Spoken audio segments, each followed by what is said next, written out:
Good evening, ladies and gentlemen. Welcome into Hoopsville on this Monday, the 17th of February.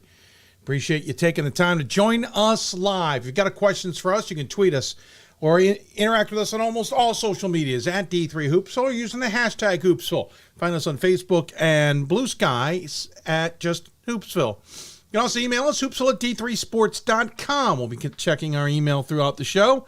If you've got any questions, we'll do our best to answer them. Of course, we're streaming via our partners at Hudl. Of course, you can find us on Apple TV, Fire TV, Roku, and Amazon, or Android TV, I should say. We're also live simulcasting on Facebook and YouTube. Look for Hoopsville there. Of course, we have a podcast, though the last show didn't get on the air. We're still working on it. Our part, who we pay for, is SoundCloud, and then SoundCloud, we are able to disperse it out to all the other avenues out there. They made a change between our upload on Monday night and our upload on Thursday night to how they were doing it. They were using this beta system on Monday. It never worked, so we kept going back to the old system. And suddenly the old system is gone, and we can't get it up and running. And we've reached out to SoundCloud, and I can tell you as of just now, we still haven't heard back from them. So we'll do our best. If we can get it working, we will get those Thursday's show uploaded and tonight's show and every subsequent show, or we're going to have to find another solution and fast because we know there's a lot of you who enjoy the podcast. I am your host, Dave McHugh. Thanks for joining us. We got a jam-packed show with us tonight. Hope you will take the time to not only listen to our guests, but listen to maybe other guests or interact with us or find other reasons to join us here on the show. We'll do our best to interact with you and chat with you and answer any questions you may have that are coming up, because we are 2 weeks from the end of the regular season. 2 weeks from today, where the brackets will be released. Believe it or not, right? I have that right. 2 weeks. I said, yeah, I'm not losing my mind. You always have to check. But 2 weeks from today, the brackets will be out. 2 weeks from yesterday, Sunday the 16th, championships will be done, and via NPI, we'll pretty much know who's into the tournaments. There's a lot between now and then to cover, and we'll certainly talk about it here on the show, both today and our normal Thursday show at 7 p.m. Eastern. We'll be on the air next Monday, the 24th. 7 p.m. Eastern. We will be on the air the 27th of February. That one's at noon Eastern. Pat Coleman will step in for me on March 2nd. It's usually our Selection Sunday show. I think we can still call it that because selections are technically still made. He'll step in and sub for me on that show, as I will be out of town for meetings with my job in the off-season, or is this my off-season from that job? Depends on how you look at it, but I'll be out of town and unavailable. I might make a cameo. We'll see, but Pat Coleman's going to step in for me on that one. So that will be... I'm saying 6 p.m. right now. We may adjust that time depending on Pat's schedule and some other factors. Eastern time, we're talking, by the way, Eastern time. We normally do a bracket breakdown show on that Monday evening, which would be March 3rd. That will not happen this year on Monday because, again, I'll be out of town. I'll be traveling back that day, and I just don't want that's just some pressure and stress I don't need. So Tuesday the 4th, we're hoping to do that at noon and chat with plenty of people as a result of that. Some news that we've been following here on Hoopsville just to see what's going on. Whitworth men's basketball has been under the guidance of their women's coach last we knew. Admittedly, I need to go check, now that I mentioned that, the video from their last game. I forgot to do that for Saturday. Apologies. That was on my list for today. They played at Suffolk and they lost 69-65. We'll check that in a bit. The men's coaches are still listed as being part of the program. It's just, I find it interesting. Something's going on at Wentworth, WIT, Wentworth Tech, depending on all the different versions of how you look at it. And for whatever reason, they aren't really able to discuss with anybody what it is or make any announcements about it, which is kind of throwing everybody off, to say that bluntly. Real quick, I'm checking the, forgive me, I don't mean to have the audio running. Nope, that's the wrong bench. Sorry, bear with me here, folks. Automated cameras are a little bit of a struggle, as you can probably imagine.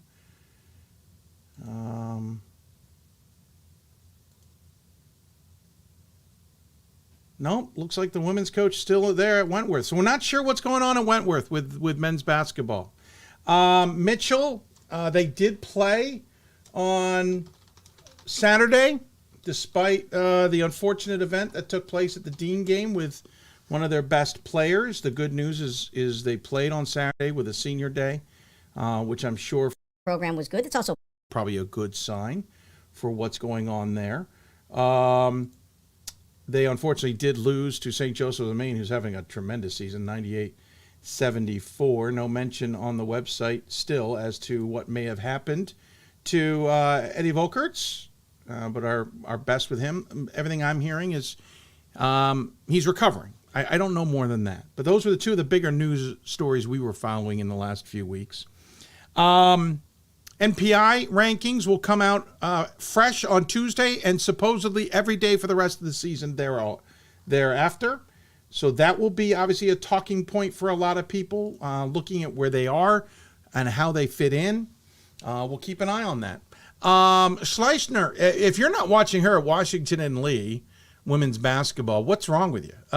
We talked to her last year as that program went on a tear. She had 42 points and 27 rebounds on Saturday in a dominating performance. She's going to break the ODAC record for rebounds in a game in a career.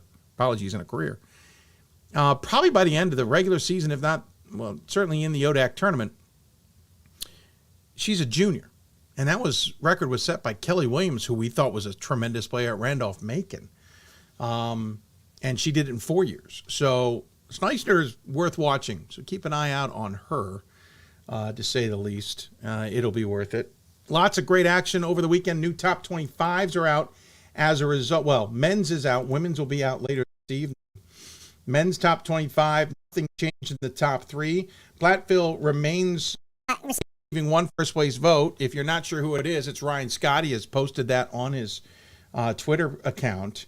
Randolph-Macon leapfrogged from 8th to 4th. La Crosse from 9th to 5th. Trinity, Connecticut from 10th to 6th. Emory slid a couple spots to 7th. Hampton-Sydney fell from 4th. They lost to Roanoke. They fell to 8th. Trine moved from 11th to 9th. Christopher Newport from 10th to 12th. Illinois Wesleyan from 13th to 11th. St. John's fell from 6th to 12th. I didn't move them that much.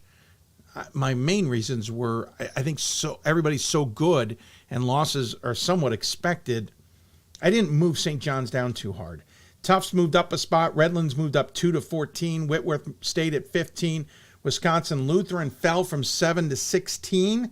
WPI stayed at 17. Wash U moved up to 18. Denison moved up to 19. Calvin's up 2 spots to 20. Gustavus leapfrogs into the top 25 at 21. Cal Lutheran stayed where they are. Roanoke's now 23rd. Trinity is 24th, having been at 25th. That's Trinity, Texas. And St. Thomas, Texas, nearly fell out of the poll. Those who did fall out were Keene State and Chicago. So interesting going on. Just a quick note, you see a Randolph-Macon interview later. Their ranking on that interview graphic is not reflective because we didn't know it. We had to record ahead of time. So that is not reflective of that ranking as a result because we didn't have the information. And there's somebody else I think we'd have that either. Coming up, Kristen Dowling will join us from Whittier here in just a few minutes. We'll talk women's basketball with a coach who got hired after the practice season had started. Karin Harvey will join us from Montclair State. We'll talk to her about her resurgent Red Hawks squad. We'll also have Damion Jablonski on the show, the Whitworth men's coach. We got lucky there. We recorded with them. Their ranking didn't change. They're 15th. They're heading off to play Whitman in Walla Walla, Washington tomorrow. We'll also talk to John DeGrood and Wyatt Olson from Gustavus Adolphus, now the top 25 ranked. We'll hear from both of them after their big win over St. John's this weekend, and then we'll talk to them live. And we also have the Dose Reverse segment back, and it features Randolph-Macon, Lindsey Burke-Eberhart, And Josh Merkel will join us to talk about their teams. Not actually that. They'll talk about their colleagues' teams. It's actually a really good segment and a lot of fun with those two. We did it last week with Christopher Newport, and we're restarting it here with Randolph-Macon. So great time with them and all of them. That's not necessarily the order. Just stay with us. Follow us on socials. We'll get you the order. But we will be starting with Kristen Dowling coming up.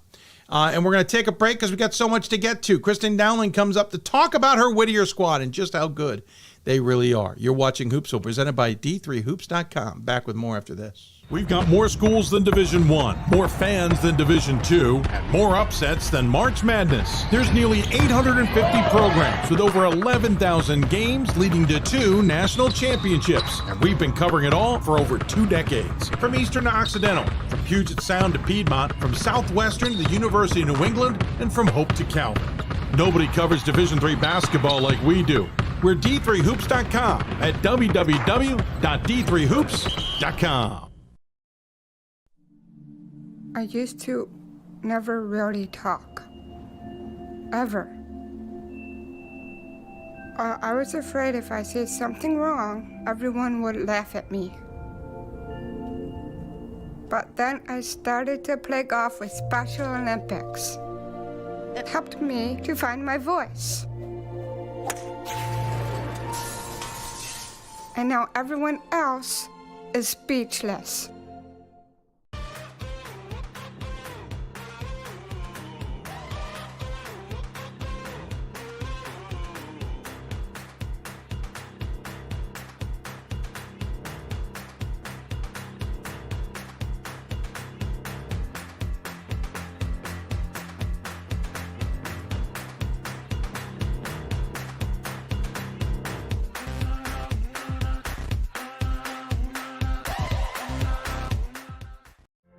Football has taught me a lot throughout my life.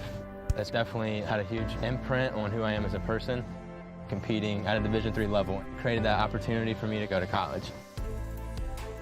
Not only was I the first one in my family to graduate college, but I was really the first one to even go. Being the first one, I'm breaking that cycle, and now that I've graduated, I'm not sure what's the next step, but I know I have a lot of doors open. And a lot of those are open because I played football and ran track here at Otterbein. The National Association of Basketball Coaches is the nation's premier professional development and advocacy organization for basketball coaches at every level. The NABC strives to serve as the voice for coaches on national issues while advancing the core value of leadership, service, advocacy, education, and inclusion. To learn more about the NABC and to become a member, visit NABC.com and follow the NABC on social media at NABC1927. That's NABC.com or NABC1927 on social media. It's on us to stop sexual assault in any way that we can. Welcome back to Hoopsville, everybody. Hope you're enjoying the show. Running along because we got a lot of great segments. Some of our earlier segments that we recorded went a little long, so as a result of that, we're going to try and hurry the show along today. Heading out west, Skyac men's race has been one of the fun ones to watch. On the women's side, I kind of figured I knew what was going on until I was kind of a bit abruptly surprised checking things out the last 2 weeks. If you don't know the whole story with Whittier women's basketball, it's an interesting one. Roy Dow was let go, fired, resigned, I don't know, sometime in October. Suddenly we found out that job was open. Didn't know with practices starting or about to start what was going on out there. Kristen Dowling, in the meantime, had been at Claremont Mudd Scripps, had done very well, had moved on to Pepperdine. Didn't work out in the end, interestingly enough, and ended up at Redlands as an assistant coach last year and at the start of this year. Suddenly, she became the Whittier head coach. We talk about that, and we talk about how this team has exploded to 19-3 this season, 13-1 in Skyac play, and the regular season champs, while the men are doing well as well. We talked to her all about it earlier today. Now joining us on the Hoopsville Hotline all the way out on the West Coast, it's Kristen Dowling, the head coach of the Whittier Poets. If I accidentally say Claremont Mudd Scripps or Pepperdine, you'll have to understand. But Kristen Dowling joining us here, or Redlands for that matter, joining us here. I appreciate your time, Kristen. I'm a little late, but welcome back to the Skyac, but welcome back to head coaching in the Skyac. Thanks, Dave. You're not late. I'm late. And so no, I appreciate it. It's good I've spent, most of my career here, so it's good to be back, and I'm grateful for the opportunity. Yeah, when you're not in the SCIAC, you're still in the region. So it's definitely a SoCal thing for you. It is. Let's just start at where this started this year. Or even we'll back up a little bit. We'll remind everyone who doesn't know, you had an absolutely dominating run at Claremont Mudd Scripps as head coach for a good chunk of time there. If memory serves, I'm quickly looking it up. It's 7 years. 7 years, 6 consecutive 20-win seasons in that stretch. I believe it was 4 NCAA tournament appearances. Obviously, you all became somewhat the class of that conference, to your credit. You used that to leapfrog your way into a women's job, the head job at Pepperdine up the coast, where you had been previously in your coaching realm as a grad assistant and such. And you were there 4 years, am I correct? Yes, I was there for 4 seasons. Mm-hmm. Relatively speaking, seemed to have some success there, but that 4 years came to an end, and you ended up back at University of Redlands as an assistant on the women's program. We should point out Redlands is your alma mater. So that's kind of the synopsis of the very quick version of what it led us up to this point this year. Mm-hmm. Thanks to your memory, I tweeted out in early October, to be specific, mid-October, October 17th, that suddenly the Whittier women's job was open, that Roy Dow was no longer there. We had no information other than the previous season, 14-10, though it ended on losing 6 of their final 7, including the final 5. Kind of just ended. It came off the tracks. Suddenly, literally the start of basketball season, because October 15th is when everybody's practicing. We're reporting this 2 days later. He's no longer there. You're at Redlands, and 4 days after that, you get hired as the new head coach at Whittier on October 21st. Give us a sense of October, just October for us, because that is not typical. No. No, it is not. I'm laughing because it's funny and because it was totally unexpected, right? Like I didn't see this coming, right? Yeah. Nobody saw this coming. Or maybe somebody did. It wasn't me. Yeah, no. So I was very fortunate. I got to know Coach Murphy, who's the head coach at Redlands when I was at Claremont. And then also just because I am a Redlands alum, and he's a great man, and so I spent the last year there really just after the whole Pepperdine situation, I just needed to move close to family and friends, and so moved out to the Inland Empire and didn't really expect to be coaching, was questioning whether I should be coaching or not, and used the year at Redlands to kind of just focus on myself and get better and, just confidence back. And I just had lost a lot of things when I was at Pepperdine. And so anyways, last year was just an amazing blessing. And then a few days and then, so this year, we had at Redlands, we had our 8 days of official practice. And I was excited because I had a hand in recruiting some of those players. Right. And so I was super excited. And we were excited about the season. And then, got an unexpected call from Whittier a few days before the 15th, and went down and met. The AD is a great man. His name is Rock Carter. He was the longtime men's basketball coach at Whittier, and so I had kind of just assumed that he was going to be coaching the team this year. Okay. I think that's what most people assumed, and he was at that point running practices and doing things for the team. Gotcha. Which I think the girls were very fortunate to have that, someone who actually knows basketball. And then he just said, do you want to come down and meet? And we met on a Saturday. And then on a Monday, I was just kind of driving into work and didn't think I would be resigning that day, and got offered the job halfway through the day and accepted it. And out of respect, obviously, for Coach Murphy and Redlands, the October 15th was the next day. And so I didn't think it was fair to them or the team to be there. And he obviously agreed. And so I wanted to do it as quickly as possible for him. So I resigned that day, October 14th, and then didn't start officially at Whittier till October 21st. But the blessing of that is it allowed me kind of a week to kind of think about, okay, how many practices do we have? How many games do we have? When's our first game? What are we going to do? Because we're obviously in a tough situation. I mean, obviously I didn't know their personnel and all that. I mean, I knew their best players from the previous year, but it's definitely a world. In fact, I still haven't moved. I live in the same place. So I'm actually about an hour from Whittier. Thankfully, I have family that's about 10 minutes from Whittier. So I stay there during the week and then come up here on the weekend. And I will move after season because I didn't really want to take that on in the middle of a fair season. Geez, there's major league professional players in a lot of sports who get moved to a new team and they wait to the end of the season to handle all the big stuff.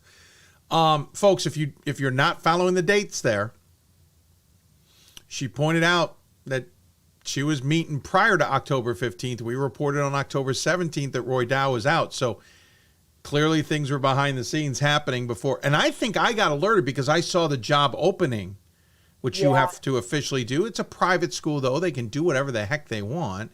But to my point, that's how I got triggered to it.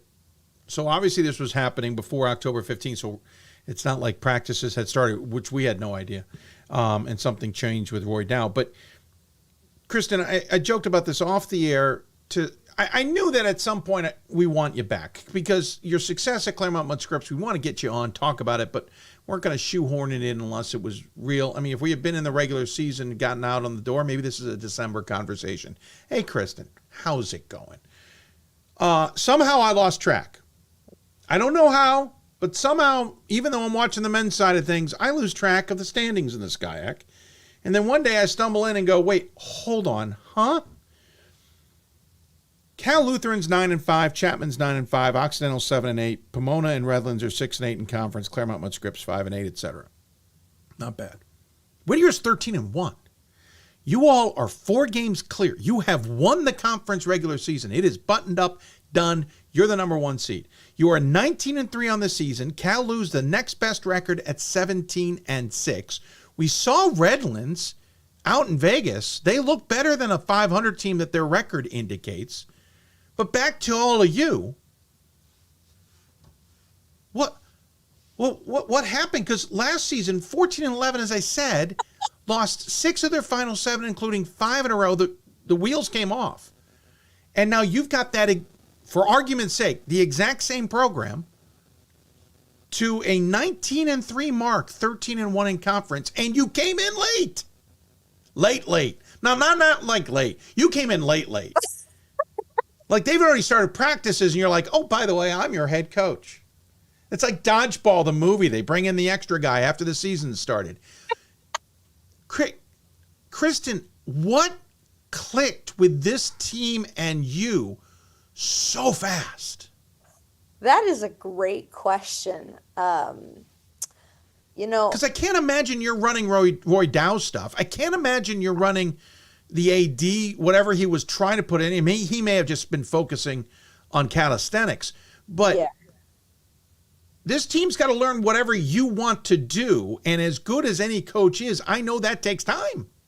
It does, but also, I mean, I'm going to tell you, not even just a huge, like all the credit, to be honest, goes to our players. Like we have some very, very good players. And yes, you do. And without them, like this doesn't happen. And the fact, I will tell you and add on this, the fact that they have bought in and so quickly and they didn't have to do that, right? But that makes all the difference, right? You can have good players, but if they don't buy in, it doesn't matter. But our best players and through the roster though, but our best players have bought in, and through the roster they have bought in, and they're great examples. And so like that, I mean, as a coach, I think it's really lucky, to be honest, to walk into. Well, you start off the gate with wins against non-Division III, Westcliff and Bushnell, then get into Division III play, beat Santa Cruz, though they got you guys back later, 63-56. First losses to Trinity, Texas. Then you win 3 straight. You lose that one to Santa Cruz. You then roll from there. Your last loss, unfortunately, was the last game out against Cal Lutheran. We'll talk more about that. But this team clicked, and it's working well. You talk about the players, and it starts, I think all conversations start with Renee Leach. 21.7 points a game, 9.5 rebounds a game, literally a double-double, shooting 41% from the floor, 24% from deep, though she doesn't take a lot of deep shots, 73% from the line. And, oh, by the way, she leads the team in assists, leads the team in steals, leads the team in blocks. Yeah, I mean, and Dave, you will appreciate this. I think many people don't. But I've coached some, and this is not a slight, I've coached some really good Division III women's athletes. She is by far the best one.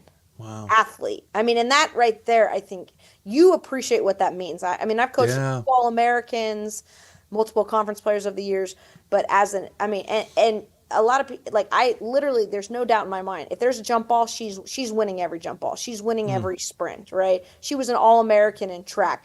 But beyond that, she is incredibly competitive. She wants to win, and I think that's what makes her special, like elite athleticism combined with the desire to win. I'll be honest, to me, there's no doubt that she is the best player in our league, and there's no doubt that she's, I don't see how she couldn't be the best player in our region, and I don't see how she's not an All-American. But that's just, of course, I'm biased, right? I mean, I'm sure Cordon's listening in, and the rest of the D3 Hoops staff. But those are stellar numbers. And by the way, it's not like she's doing it alone.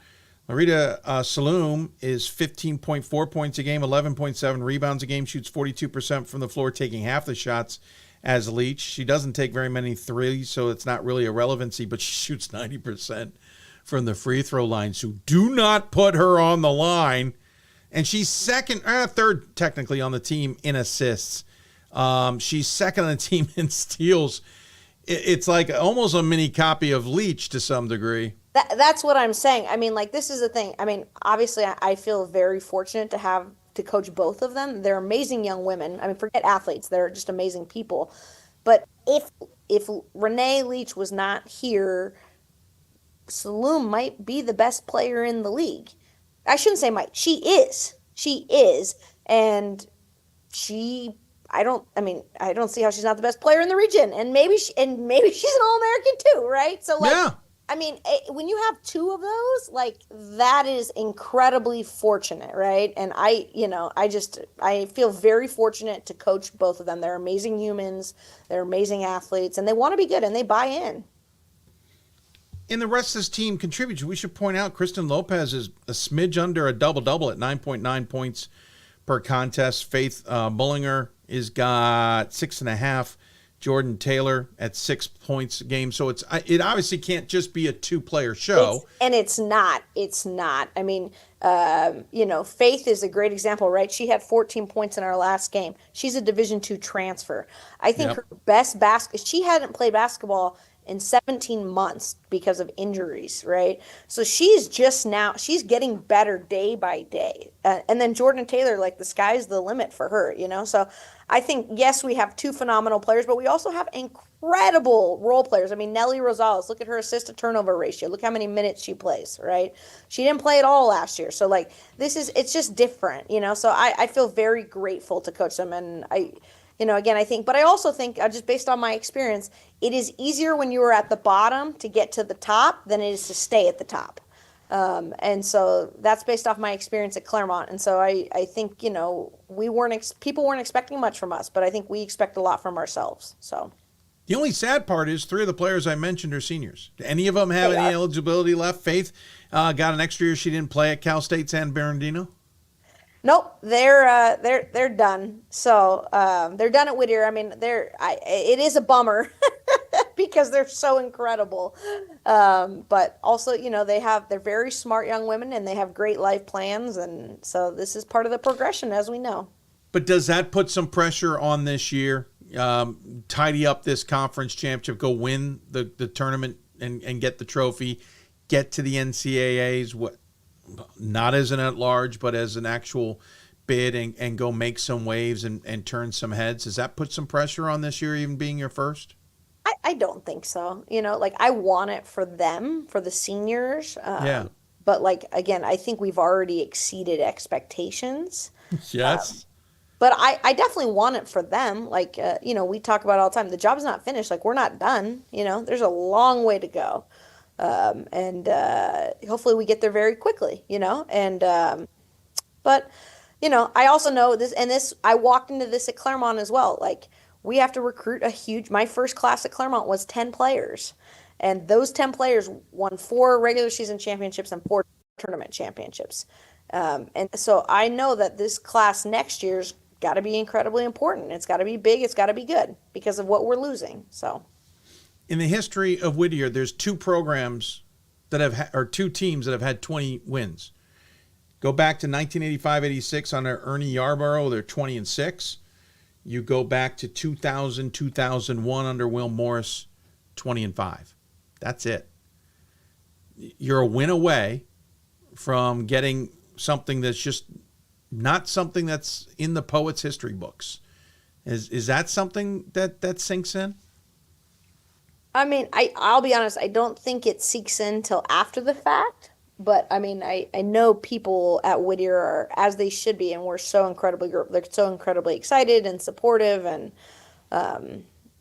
from the president down, right? And we're just grateful. But I do think, based off of my previous experiences, like, it's normally after the season when you reflect on how incredible it was. It's normally in the season you're just going day by day, There's only one other season that's more than 18 wins. That's Greg Dineen in 86-87, taking that 85-86 Harborough team and turning them 18-7. Roy Dow had a 17-win season in 1920. That's it. I mean, there is a 16-win season. I mean, but that's about it. That's about the max. At the same time, the men's program is doing really well at Awesome. Whittier. They're off the top of my head, that is a conference race. That's why I said I was surprised, because I've been watching the conference race on the men's side. That's a bonkers race. Redlands and Calou are tied right now, a game up on Claremont Mud Scripps, and then it's Whittier sitting in 4th, 16-7, 9-5. There's got to be a buzz on campus, Kristen. Oh, there's a huge buzz. And, I think this is actually the first time that the men and the women have both made the conference tournament, because the men have clinched their spot as well. It's not set what I seed, would believe it. but yeah, and so there's a huge buzz on campus, and so we're incredibly excited. And the men the coach has done just an amazing job, and they have some very good players. I know you guys are located on the kind of the northeastern side or eastern side of LA. Mm-hmm. For anybody who knows the area, they're northwest of Anaheim. Mm-hmm. Most of the big fires that recently occurred in the LA area were northern, kind of near Pepperdine, in the Pepperdine area to the east of that region. Pepperdine's had a couple of fires in recent years in its backyard or in it. But did it I know it impacted the conference where games had to be moved around. Caltech was impacted, obviously, in a significant way. Were you all impacted in a significant way by those fires? No, we were not. We were not impacted. I mean, of course, we had players who maybe were from those areas that were concerned, and rightfully concerned. But no, we were not. Not like, Caltech had Altadena and Occidental had Altadena right there, but not like them, no. That's also got to be strange, where in the horizon you see this massive thing going on, and it's impacting schedules. It might impact a player, but it's always on the outside. It's not like me on the East Coast. Right. It's there for you, but it's not. Right. Well, it's terrible, especially because first off, it's just terrible, but I had spent 4, 5, 6, 8 years at Pepperdine, right? So of course I knew a lot of people who lived in the Palisades, right? Lost their home, or were, insurance had been canceled on their home. It's just terrible, and just like you said, being a Southern California native, of course I knew people, and of course a lot of our players, knew people or were from there, and it's just terrible. But I'm thankful it's, hopefully it doesn't happen again, and I'm just thankful it's been under control, but it's just terrible for all involved. Pivoting back to the team, last time out, Cal Lutheran nipped you guys 77-71 on the road. You've got 2 games left, Caltech And then, interesting enough, Redlands to wrap things up at home. You've already played them on the road back in mid-January. What happened with the Kalamazoo game? Yeah, I think we, I shouldn't say I think, I know. We gave up 77 points, right? We average 55 points to our opponents. So we're not going to win if we give up 77 points. And so that just tells me defensively there was a lot. And I watched the film this morning, but defensively there was just a lot of things that we didn't do, Because scoring 71 points for us should be enough to win. But giving up 77 is not going to be, we're not going to win on that situation. Looking at your team nationally, you were talking about some of the numbers in terms of defense and where it ranks. Free throw percentage, you're one of the best in the country. You guys dominate that. You're third in the country. But nothing else jumps out. Like we talked to other programs. You're like, oh my gosh, they're top 10, they're top 15, they're top 20. I don't want to say it's smoke and mirrors, but what is it about the team that is working so well that on stats, other than two players who are playing extremely well, don't jump out? I mean, I think things that don't jump out are like the, besides the two players that are playing very well, but are just like, for example, Nelly Rosales in our game versus Chapman, which was the second place team in our conference, had 14 points, right? And she doesn't really score that many points, right? And then Jordan Taylor has had great games. Faith, 2 or 3 weeks ago, just had monster games both days. And she even had 14 points against Kalamazoo, right? So I think that jumps out. And then also, like I said, just defensively, I think we've done a great job. I mean, we can always get better, but yeah. I think defensively, we cause a lot of problems. And even though it's in the half court, it's not a full court type thing. You got to score the basketball to win. So we pride ourselves and spend a lot of time in scouting opponents and practicing their offense and going against our defense and how are we going to defend it. And I think when you look at the Kalamazoo game, we clearly didn't defend it. So, yeah, I mean, I don't know that those jump out, but that's like, for me as a coach, what I feel are our strengths: defensive, rebounding, and then obviously great cast of role players to complement two very good players. What are you expecting with the conference tournament? I don't think I can. I think in the conference tournaments, you never know what to expect. Yeah. So I think, I just focus on us. And I think this time of year, the mind is actually more important than the body. And so by that, I mean, like watching a lot of film, having, knowing your plays, having, practicing special situations, scouting, those kinds of things, rest.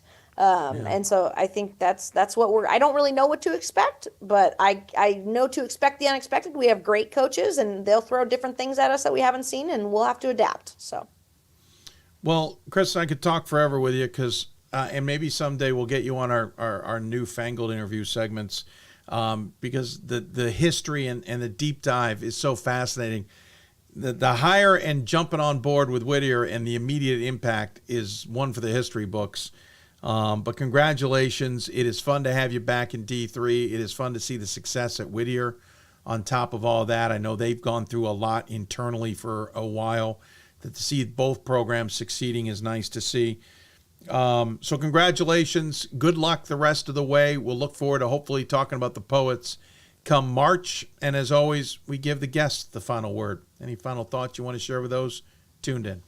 Awesome. Well, I just want to say thank you to you and all the people at D3 Hoops. I know that work really hard, and not just on the podcast, but on the event and all that. And also I want to say thank you to the administrators, right? I think they often get overlooked, and they work very hard as well, and tirelessly and effortlessly. And just I am very grateful for both of it. It goes hand in hand, right? Yeah. Like you can't have a successful team without a successful administration.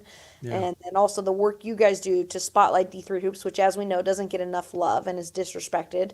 I on the men's and the women's side, I think it's great. And because we have some great, as you know, athletes, not just us, but a lot of teams, and they deserve recognition. So thank you for the work you do. Well, thank you, Kristen, for coming on. I appreciate it. Always a good chat, even if you had been dead to me outside of D3, we still chatted on occasion. I appreciate it very much. We'll look forward to catching up with you and getting you back on the show in the future. In the meantime, good luck, and we'll talk to you soon. Thank you. Have a great day. You too. Kristen Dowling joining us here on the Hoopsville Hotline. Great to chat with her. I appreciate Kristen. Great to have her back in D3. Listen, cheering her on in Pepperdine, the dead to me thing is a joke. It's a running joke with me. I honestly thought she was gone for good. I thought Pepperdine was going to be a stepping stone to another program. I thought, that's where she was going to be, and it didn't work out, but glad to have her back. Whittier has struck gold by getting Kristen Dowling there, and they've got a season to keep watching.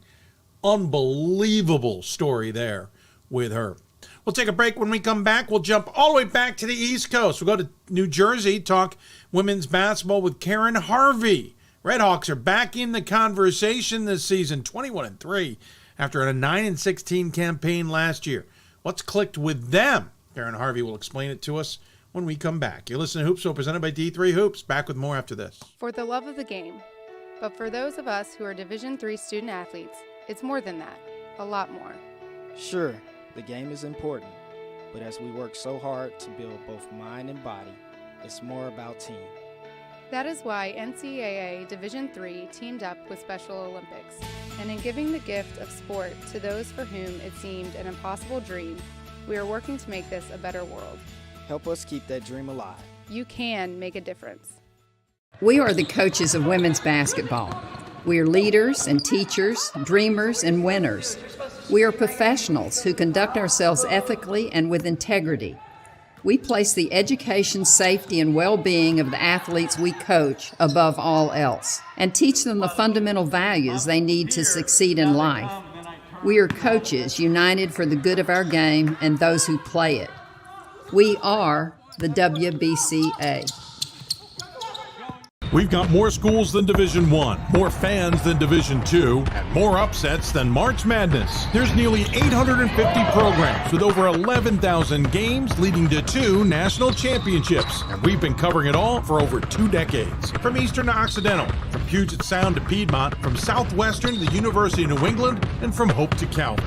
Nobody covers Division III basketball like we do. We're D3Hoops.com at www.d3hoops.com. The National Association of Basketball Coaches is the nation's premier professional development and advocacy organization for basketball coaches at every level. The NABC strives to serve as the voice for coaches on national issues while advancing the core value of leadership, service, advocacy, education, and inclusion. To learn more about the NABC and to become a member, visit NABC.com and follow the NABC on social media at NABC1927. That's NABC.com or NABC1927 on social media.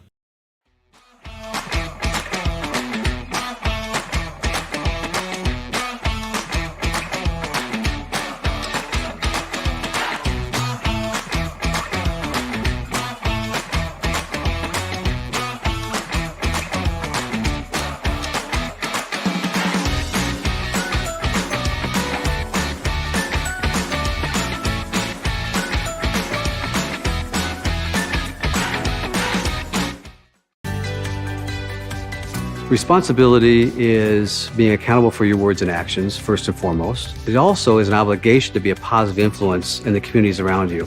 Being in a D3 program, you're going to have lots of different opportunities. You're not just an athlete, you're also involved in student life. Your academics are extremely important. We give a lot of our student athletes responsibilities right from the start by giving them leadership opportunities, by having them engage in the community, be a positive influence. That's being a responsible person. There are over 480,000 college athletes. Only 2% would go pro. That means over 470,000 will not get a shoe contract. No autographs. No private jets. No fan clubs. No Hall of Fame inductions. Instead, they will walk away with something much more valuable.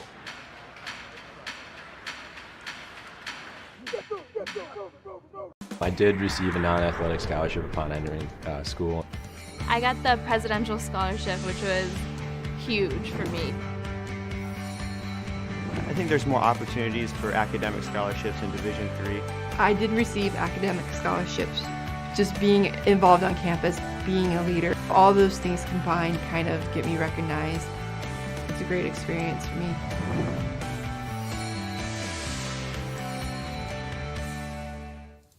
Welcome back to Hoopsville, everybody, as we continue to roll along on this Monday show. A reminder, Thursday is going to be a big show. We're going to do our top seed show as requested by the committees. We'll get more information in the week ahead. I don't have my fancy graphics this time for it, but we'll be on the air 7 o'clock Eastern talking about who the top seeds are.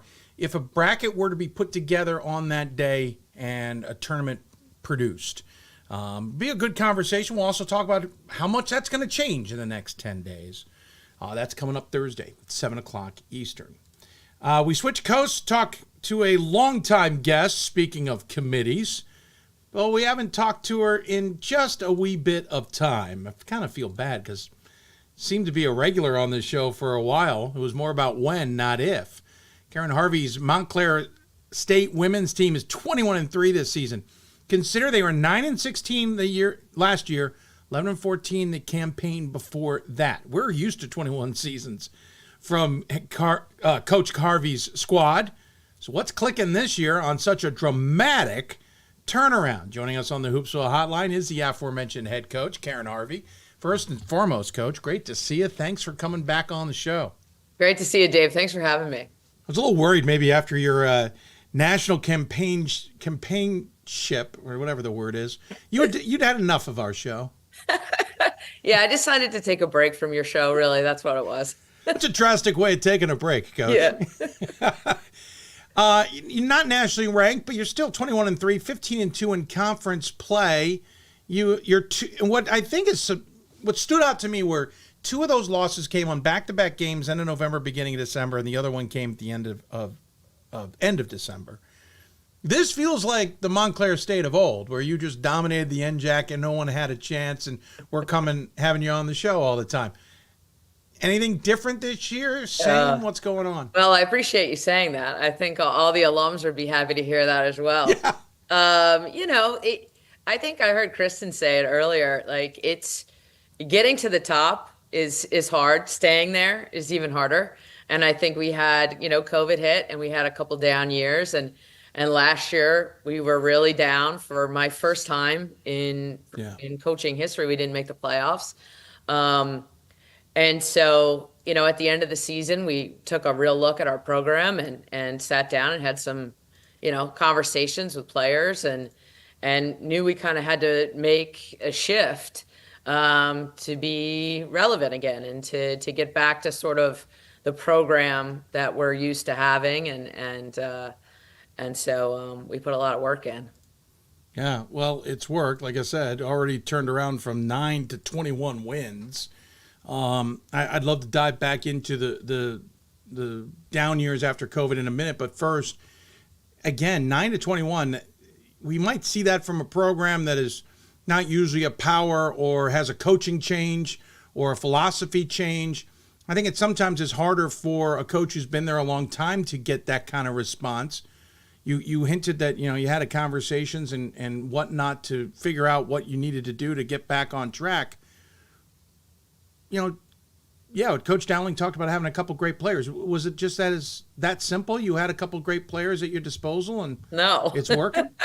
No, it wasn't. I'm happy for her, but it was not that simple for us.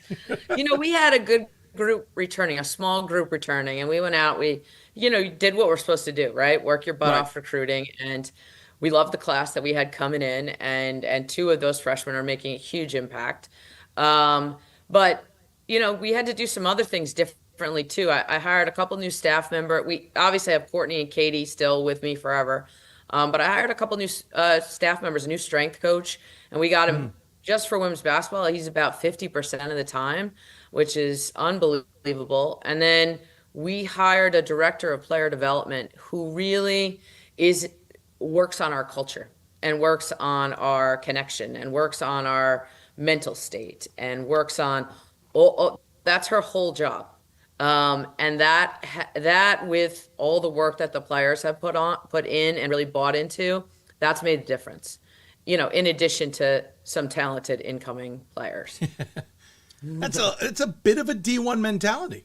It is. And that was the shift that we tried to make. I spent a lot of money on staffing. We did a lot of fundraising, and and that was one of the feedbacks that I got from my players. The last couple of years, they've asked for more staffing. So we now have what looks like a D1 staff. I mean, no question about it. We have 6 of us on staff. Yep. And the players get a lot of resources, and I think that's important to them, and they're responding to that. We're seeing it. We're seeing the benefits of it. Yeah, Katie Sires, you're a associate head coach. Yeah, Katie Sire, yeah. Yeah, Courtney Cunningham-Jones is your special assistant to the head coach. Yeah. Zach Amirati is your assistant coach. Dawn Cerrone is the director of player development, and Anthony Bland is strength and conditioning. It is. Yeah. I don't want to say it's become normal, because there's a lot of schools who admittedly can't afford it necessarily, but as you said, went out, fundraised, made it work, got that D1 mentality. Is that something that other D3s you think are also looking into or have started to do, and that's kind of where you got the idea as well? I don't know how we kind of got the idea. I know it was a lot of conversations with players as to what they were looking for, what they were needing, and that kind of thing. But I do think people are starting to do those things. Our athletic department has always done a good job of supporting us more towards a D1 sort of model. And then we are fortunate we have the ability to fundraise, and so we were able to bring in some great staff in addition to, and it's made a real difference for us. And something I should probably delve into or dive into in some way. I also wonder if some of the club and other experiences, select travel, whatever you want to name it, experiences, that's part of it. I was just literally talking to an individual the other day about their daughter being recruited to D1, and that the club has literally a coordinator for that. She's now a D3, and part of the reason was because the club had fired the individual and it fell through. So the point being is those are part of the structures that maybe a lot of these athletes are used to. Speaking of the athletes, Alyssa Craigwell's leading the team at 14.8 points a game and almost 6 rebounds a contest.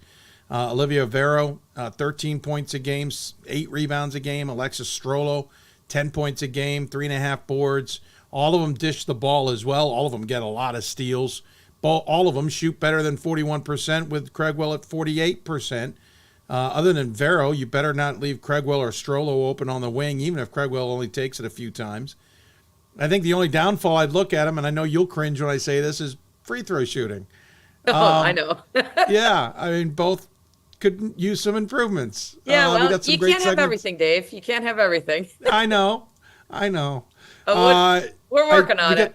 We got some great segments coming up later they'll dive into some free throw shooting unintentionally. But I am curious, what's that trio like with Craigwell, Vero, and Strollo? It's fun. It's really fun. And I think the big piece in there that sort of pulls that all together is Sophie Benaventine, our point guard. She might not be the biggest scorer. Although last game she had 20 and 10, I think 20 points and 10 assists. But she just makes it all work.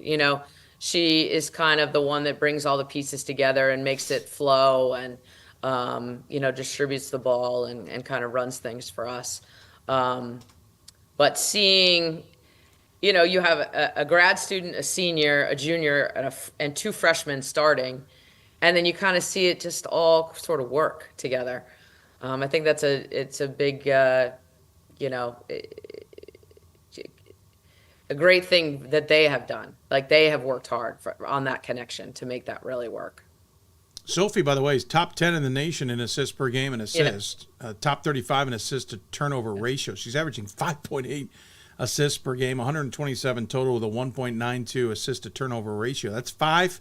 Ranked 5th for assists per game, 6th for assists, and 35th for assist turnover ratio, which thus results in an assist per game average for you all that's top 30. That's the other thing that's interesting. Blocks per game, 21st in the nation, 47th in points, 43rd in rebounds offensive per game, 46th in scoring defense at just 53.6, 39 in scoring margin because you're beating teams by 17. 7th in three-point defense at 22.5%. Those are staggering different numbers there, both offensively and defensively. that kind of makes me reminiscent of those Montclair State teams that were dominating on their way to Sweet 16s, Elite Eights, and Final Fours. Yeah, I like some of those numbers a lot. Especially I would too. Especially we've kind of hung our hat on the rebounding and the 3-point defense. I think those have been two big things for us. And then really sharing the basketball. Like, we love that we have almost 17 assists a game. That's a big number. That's huge. That's people sharing the basketball, looking for their teammates, really unselfish play.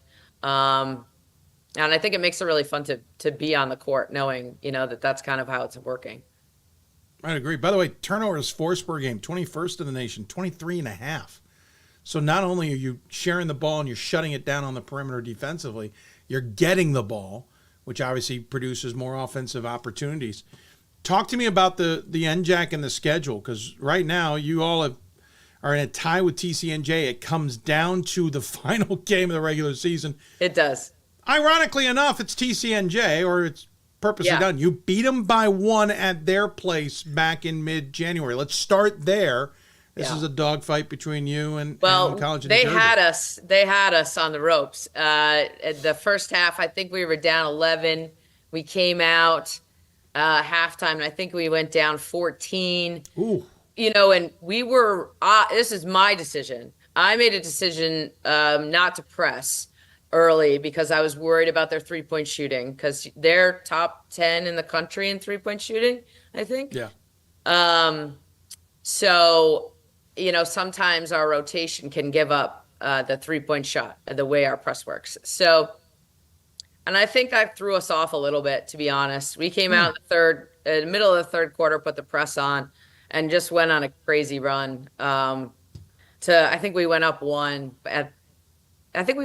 at the end of the third quarter, like at the buzzer. We hit like a 3 at the buzzer of the third quarter. And then it was just back and forth the whole fourth quarter. And it could have been, it just came down to the last shot. Kowalski drove, Soph blocked it out of bounds, and that was it, game over. And we hit some free throws down the stretch. I mean, it's incredible to get those kinds of turnarounds, to say the least. Yeah. There are teams who kill for those opportunities. Yeah.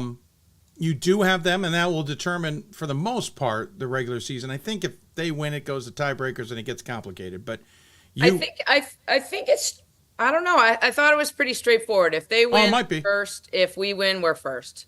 Yeah, well, that's for sure. Yeah. Because you'll have the tiebreaker with them, but you'll also be up on them by a game. Yeah. But this conference hasn't been easy, and it hasn't been the last few years. You had a triple overtime game against New Jersey City just the other day. Yeah. Survived that 88-79, but that was a 10-point game the previous outing. The conference has certainly gotten more interesting. William Patterson seems to be back in the mix. Rowan's in the conversation. Kane as well. There's been a bit of a kind of, yes, you've got a few at the bottom, but you've got this kind of flow in the middle where one or two teams will rise up. Case in point, you know what that up and down experience has been like. What's the NJAC been since COVID? The NJAC seems really crazy. What's it been like for you? Yeah, it's been crazy. It's all over the place.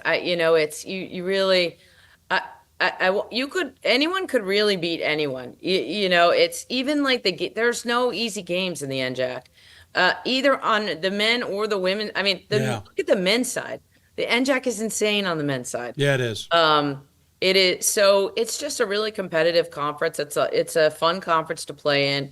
And the other thing that makes it challenging, I think, is there's so many different styles of play within one conference. Sometimes like you look at, other conferences and kind of the style of play is similar throughout all the conference teams.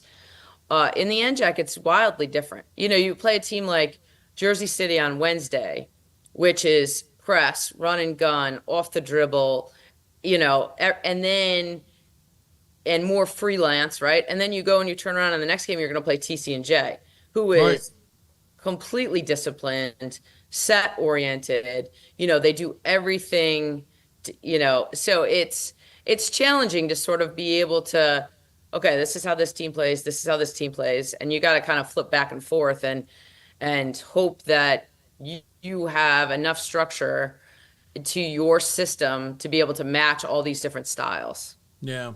That's fun, though, at least for our perspective. I know it doesn't help you in any way. quickly going back, we got synonymous again with the success with your program. 7 out of 8 years, I think it was, 20-win season. Count 11 and 12 when you were 19 and 8. It's 8 out of 9 years, something crazy like that. And there were years before that too. You're in your 18th season. We should remind everyone. I realized going, 14 and 10 in 21-22, 11 and 14 in 22-23, 9 and 16 last year is just not. It's atypical. It's not what your program is like. And you mentioned COVID, and that certainly, I'm sure, really kind of changed the landscape in a lot of ways that we've talked on many occasions.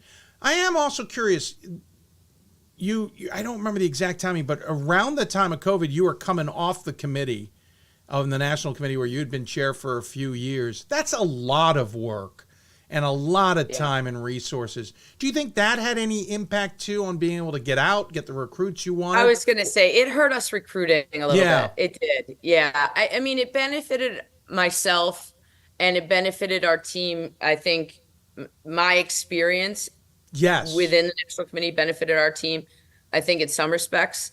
But it definitely hurt recruiting because you just put so much time and energy into that. And I wouldn't change it. It was a wonderful, wonderful experience. Sure. But I do think, at some point I was like, okay, I need to sort of step off committees and focus more on my program. And, there was I was asked to be on another committee right after that. And I said, and I declined, even though it was a great opportunity, because I was like, you know what, I got to get back and sort of totally focus, have that be my main focus. Totally respect that. And you're not the only one. I have seen it in several places where a coach, and they even stress, other coaches have said, you need a great support system, assistant coaches, et cetera, et cetera. You have that now. I do. Maybe didn't have that when you were on the committee. And I'm not saying the people weren't good. I don't think you had the numbers. So I appreciate that. It's a fascinating insight, and I agree with you. Still a great experience, and you get to see it now from a different perspective. That said, NPI, quick thoughts? I don't know. Yeah, I know. I don't know anything. I don't know. I know we were at 69. I know we moved up to 59, I think. I don't know what that means. I don't have any clue. Do you wish you had it where you didn't have to worry about the selections and only worried about the bracketing? I don't know. Yeah, maybe. You're off the committee now. You're amongst friends. It's a safe place. It was a whole different ball game. Right? I don't know. I didn't, to be honest, to be fair, I didn't really set my schedule up in an MPI way. I wasn't my focus this year. So, if we fall a little short in the MPI, I take full responsibility for that as the coach. Yeah, to be honest, Karin, though, it came on so quick for coaches. Not a lot of coaches got that chance. It is what it is. I liked your schedule in terms of who you played. And you played, obviously, your conference. Challenge yourself with teams like Drew. Delaware Valley is usually a better program. Fortunately, not getting that. And there's always those, right? Shenandoah, same. So, but you never know. I appreciate the time. I can't wait to see how this all plays out for you. I know the NJAC tournament's around the corner, but TCNJ's next, and that's the big one, so we appreciate a little insight on that as well. You know the deal. As always, we give the coach the final word. Any final thoughts you want to share with those tuned in? I just want to thank you, of course, for all you guys do, you and everyone else at D3 Hoops. I know how much work it is, and I also want to thank my athletic department. We've had some great support for both our men's and women's basketball programs this year, from our athletic director and our vice president coming to all the games, and our president. So that means a great deal to us. We can only do what we can do, but without their support, we wouldn't be able to give our student athletes everything that we can. So, and thanks to all our fans. Stay tuned. Well said across the board. I agree with you on the administrators and everybody else, and appreciate your kind words, and good luck to the fans. This is going to be a fun ride. Number one on the line coming up Saturday, or no, Wednesday. Yeah. Wednesday. On my dates. I can't keep a track, Karin. Take care of yourself. Thanks for joining me. Talk to you soon. Thanks, Karin Dave. Harvey joining us on the Hoopsville Hotline. Great to chat with her as always. Great to have her back on the show. That's a scary Montclair State team. And that TCNJ game on Wednesday. Circle it. Worth a watch. We'll take a break. When we come back, we'll head out west again. because I'm jumping ghosts. We'll talk to Whitworth men's basketball coming up. You're listening to Hoopsville, presented by D3Hoops.com. Back with more after this. We've got more schools than Division I, more fans than Division II, and more upsets than March Madness. There's nearly 850 programs with over 11,000 games leading to 2 national championships. And we've been covering it all for over 2 decades. From Eastern to Occidental, from Puget Sound to Piedmont, from Southwestern to the University of New England, and from Hope to Calvin. Nobody covers Division III basketball like we do. We're D3Hoops.com at www.D3Hoops.com. Coach of the Year, Administrator of the Year, All-America Team, Wade Trophy. The WBCA doesn't just honor coaches, but players, administrators, and much more. The WBCA strives to honor those who have contributed to the advancement of women's basketball. Celebrate the present, honor the past, look to the future.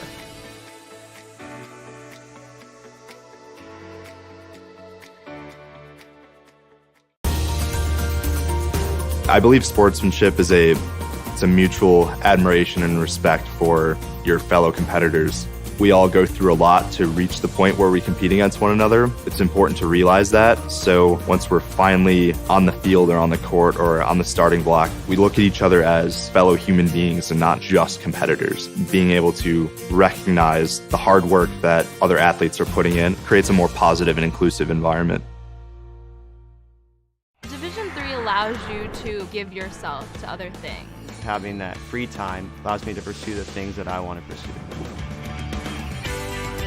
Division III athletics affords students the opportunity to, engage in the other interests in their campus and in their lives outside of that sport. It allows you to just be able to do everything you want to do. I wouldn't change it for the world.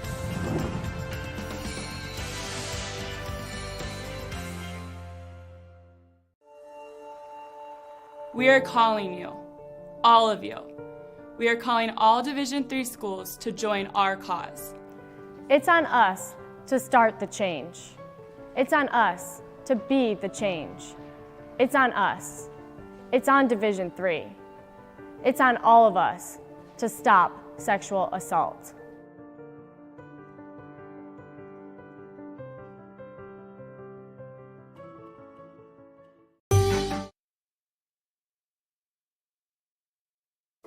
Welcome back to Hoopsville, everybody.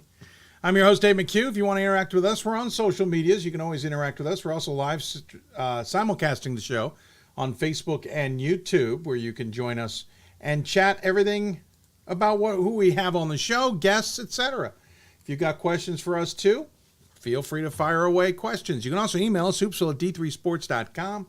We'll do our best to answer your questions live on the air. We're going back to the West Coast, or kind of. We're going back to the Pacific time zone. We're heading up to the Northwest Conference, though we're staying on the eastern side of the states. In fact, we're staying on the eastern side of Washington State. Whitworth men's basketball is having another tremendous season, but maybe for the first time in a long time, it's hard to really gauge them because the Northwest Conference maybe isn't as competitive at the top as we're grown accustomed. Whitworth has got a 3-game lead on Pacific Lutheran, meaning they have wrapped up the top seed in the Northwest Conference, while they've got a game against Whitman coming up on Tuesday, and they've got a game coming up against Linfield to wrap things up on Saturday. Doesn't mean they're not still playing for something and certainly fighting to make sure their NCAA tournament situation is good, but the conference is also known to apply some tripping stones like George Fox earlier this season. Earlier today, we got a chance to talk to Damion Jablonski before they hit the buses to head to Walla Walla to take on Whitman. Now joining us on the Hoopsville Hotline is the head coach of the Whitworth Pirates, is Damion Jablonski. Hey, Coach, first and foremost, great to have you back on the show. Always good to have you. Thank you, sir. I appreciate it. It's been a while. It's nice to return. Yeah, I appreciate you finding some time on a busy schedule. Our timing couldn't have been worse. I missed the fact that you're playing Whitman on a Tuesday. No, that's you were about to head timing. out the door to head to Whitman for that game, so I appreciate you finding some time to join us. Listen, another terrific season that it's the same theme, right, Damion? It's great season, playing well, flying a little under the radar because everyone's trying to figure out what to make of yourselves. You don't have really anybody in the conference that we can compare against necessarily. You're kind of out on your own. We've had this conversation before. From your own internals and knowing what we're all looking for nationally, sell us the Pirates. What should we know about you all? I mean, I think we're a really, really solid team. We've done really well offensively, and I think this year our defense has improved over where it's been the last few years. So I absolutely love my team. This is my 18th year in college basketball, and this is just a great group of human beings. I enjoy every second being around them. They work really hard, have a great attitude. So they're a team that anybody that knows them can get behind and root for. They get it done in the classroom. Just great people. So my team is led by a few seniors that are very experienced, been around, and are very formidable players. Jake Holt is a 5th-year senior for us. He's surpassed 1,500 career points at Whitworth. Garrett Long is a senior point guard for us. He's spent 2 years with us, and the two of them, I think, are in the top 3 in scoring in the conference. So we've got some really great senior leadership. My junior class has really come on this year. They're guys that played behind guys over the past few years, and now it's their time. And so yeah, I think I've got a good mix of experience and hunger. And we went on the road, ended up 9-0 in non-conference. Played a mix of schedule, some better than others, but it was great for our guys to show up. Played a lot of different styles and won some good games, and to be able to get into conference unscathed is difficult for any team. Our league is a little up and down. We're not as top heavy as maybe we were in some previous years, but I think that it's very compacted. So every night out is a formidable challenge. So our league doesn't necessarily have other teams that are showing particularly well in the NPI, but every conference game is a tough one.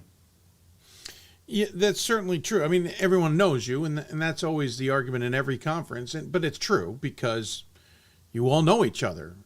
You know the coaching tendencies and whatnot. Talk about the non-conference games. You beat East Texas Baptist, who came out to you all, and Benedictine to start the season.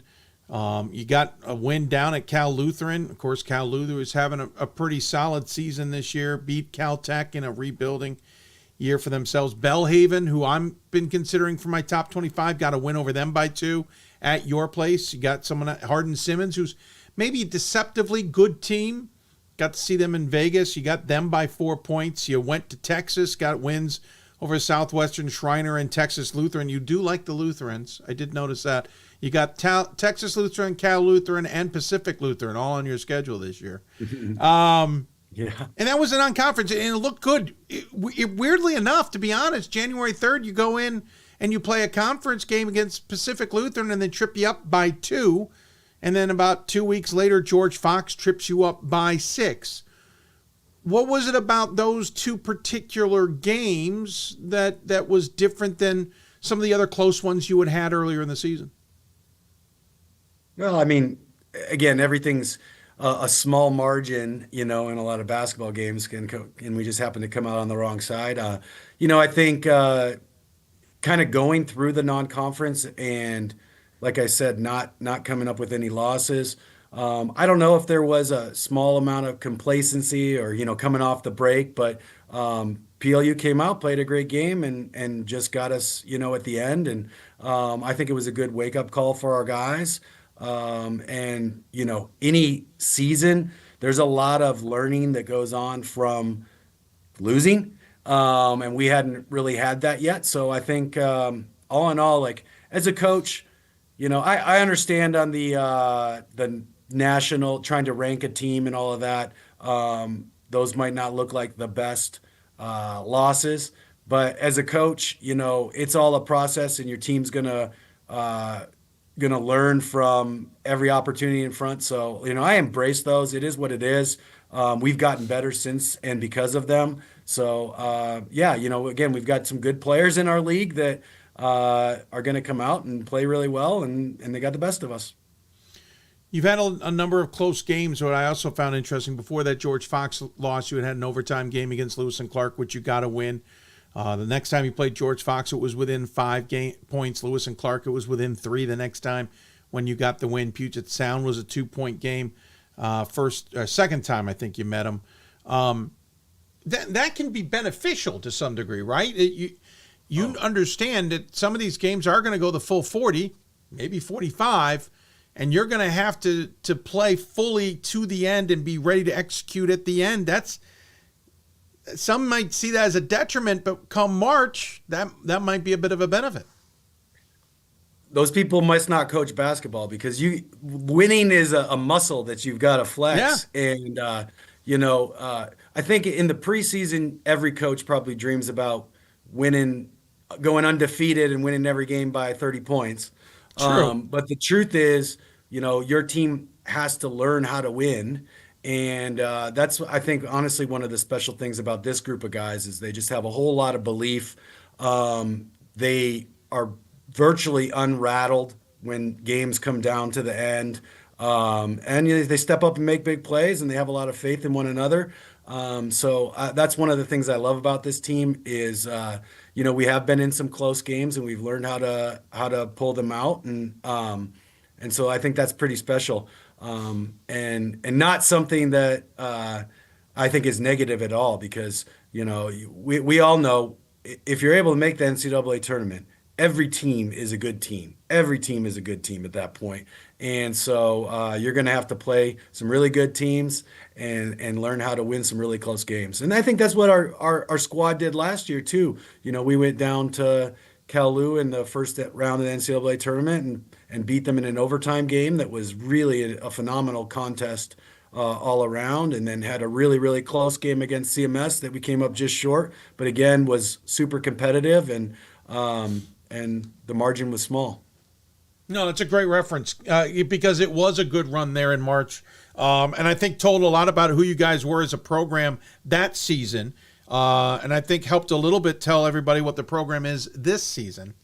Top 20, not top 25, pardon me. You're in the top 25. We have you ranked on the sheet as 15th. We're recording this before the latest top 25 came out. I have a feeling you've moved up. Forgive me. Contacts popped out while I'm talking to you. You're ranked in the national stats pretty highly in a number of things. Field goal percentage, you're 12th in the nation, 48%. Free throw shooting percentage is 74%, third in the conference. That's top 55 in the nation. Rebounding margins a plus 6.5. That's top 40. Top 35 in scoring margin at 11.7.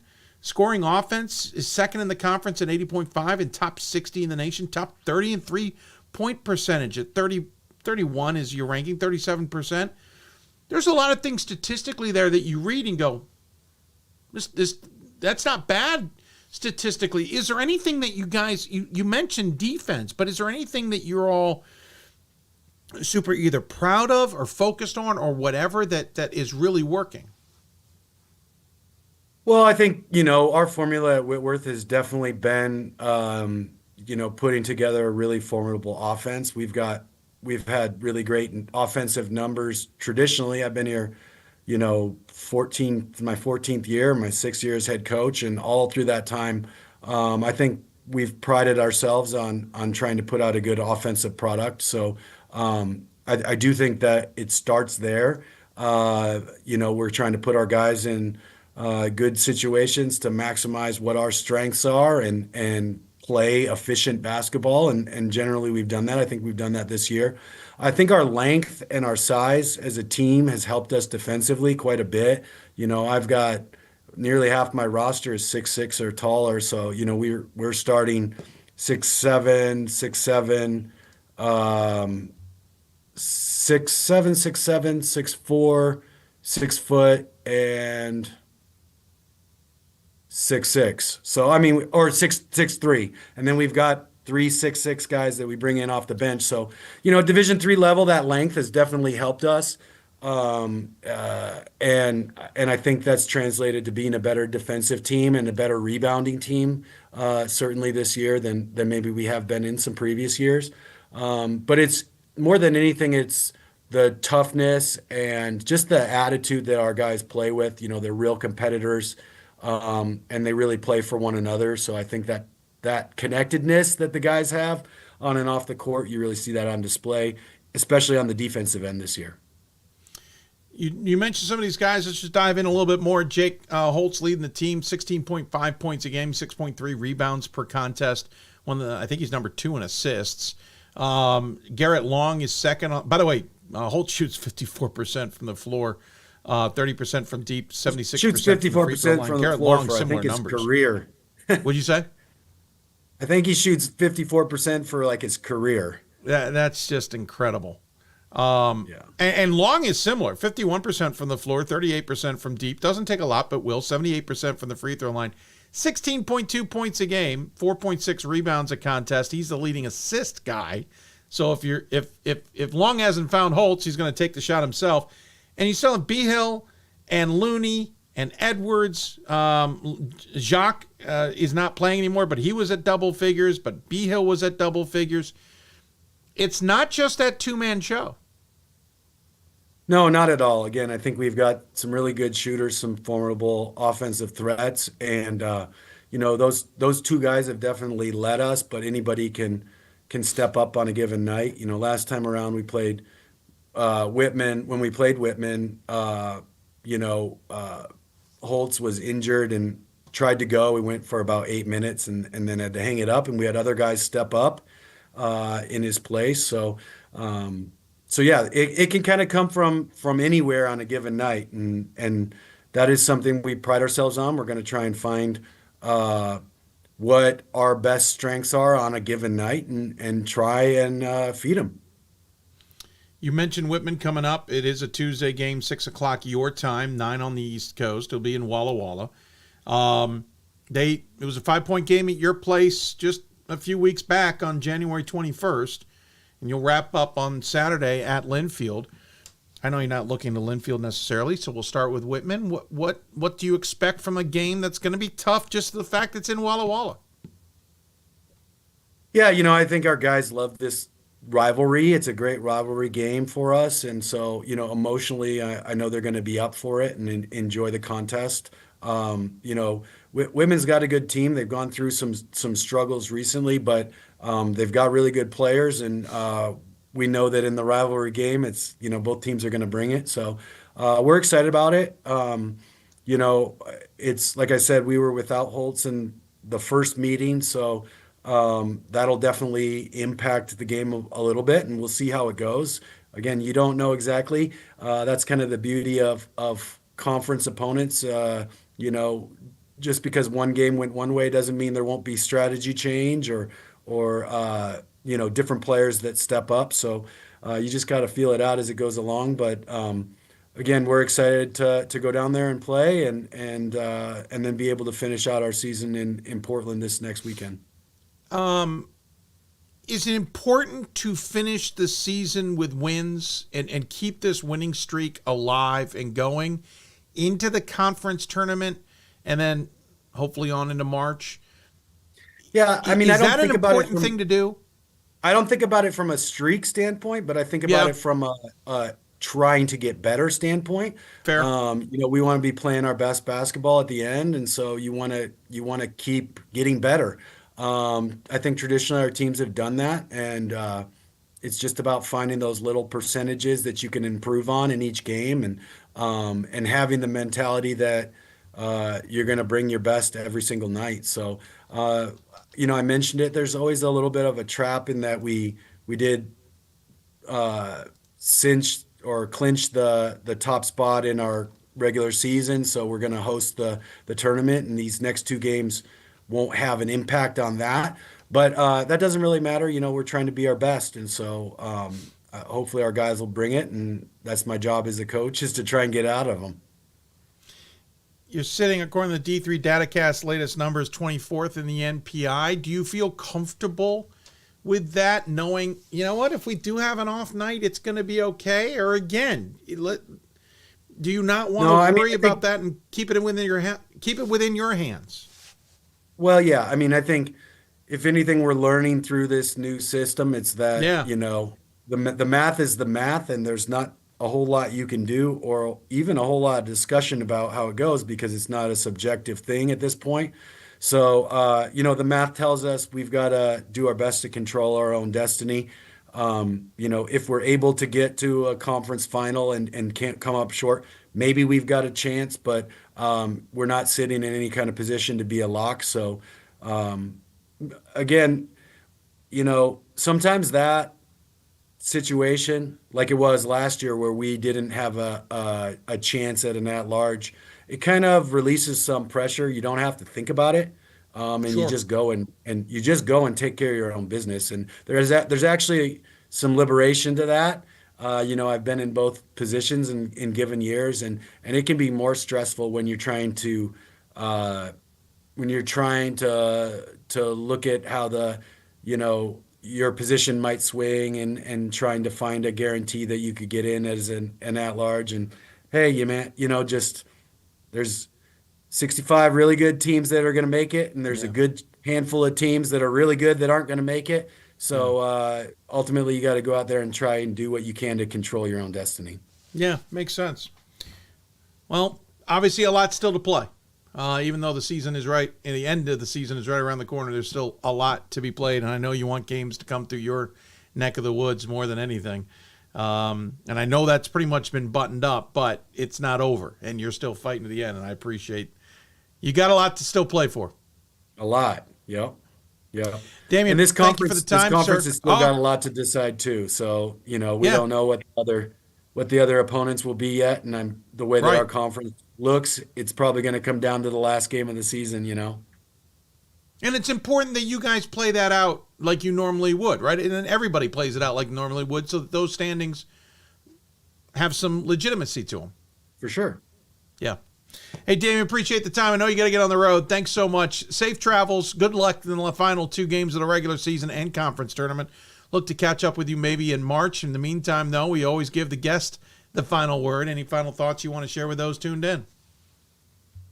I appreciate it. I appreciate all the coverage that we get from the people that put Division III basketball in the forefront, and it's been fun with all the different outlets that are helping us learn the NPI and the changes that go along. So just appreciate everyone who tunes in and supports Division III basketball.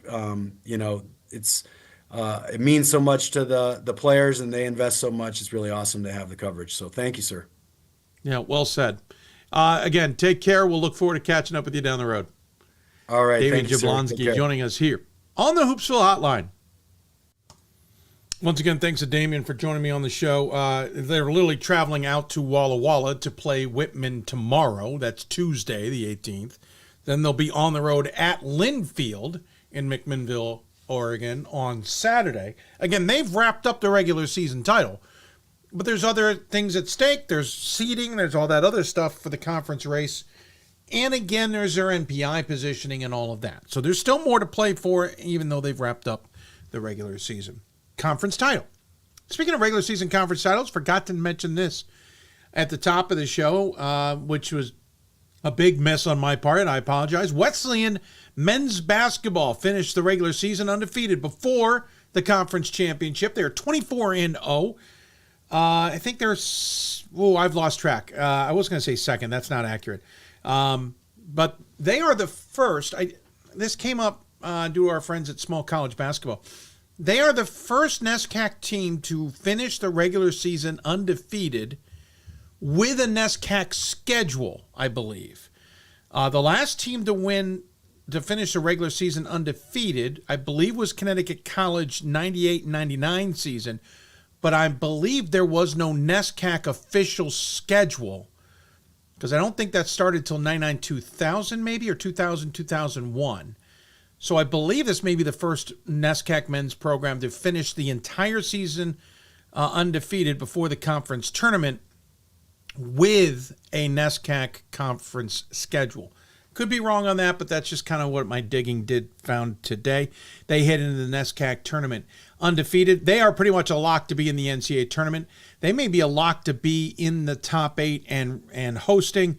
We'll learn more as the days go on. But congratulations to the Cardinals of Wesleyan, who are still the number 1 team in the latest top 25. We'll take a break. When we come back, we've been bouncing up and over the country, right? We'll stop in the flyover state of Minnesota, and we'll talk to the Gusties of Gustavus Adolphus. Justin DeGrood's team knocked off St. John's to at least get a conference championship regular season crown under their belts. We'll talk to them. We'll also get reactions post-game. You're listening to Hoopsville, presented by D3Hoops.com. Back with plenty more still ahead, because we also have our Dose Reverse segment coming up with Randolph-Macon. All still ahead here on Hoopsville. The National Association of Basketball Coaches is the nation's premier professional development and advocacy organization for basketball coaches at every level. The NABC strives to serve as the voice for coaches on national issues while advancing the core value of leadership, service, advocacy, education, and inclusion. To learn more about the NABC and to become a member, visit NABC.com and follow the NABC on social media at NABC 1927. That's NABC.com or NABC 1927 on social media. Something I discovered in myself is that if I have a goal, I can accomplish it. It's a well-rounded experience. At a Division III school, you primarily a student athlete, so the school is really shaped around you developing yourself as a complete individual. It helps a lot that you have a family with your team that can guide you.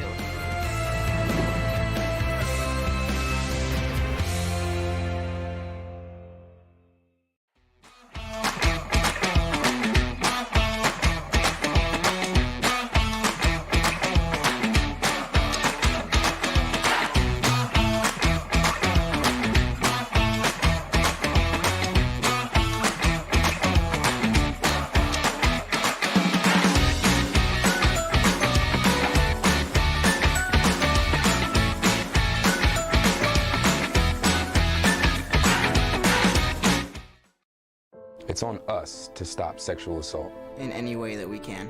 To get a friend home safe. To never blame the victim. It's on us. To stand up. To make our community safe for all. It's on us. It's on us to look out for each other at parties. It's on us. To be more than just a bystander. To step up and say something. It's on us. All of us. To stop sexual assault. Learn how and take the pledge at itsonus.org.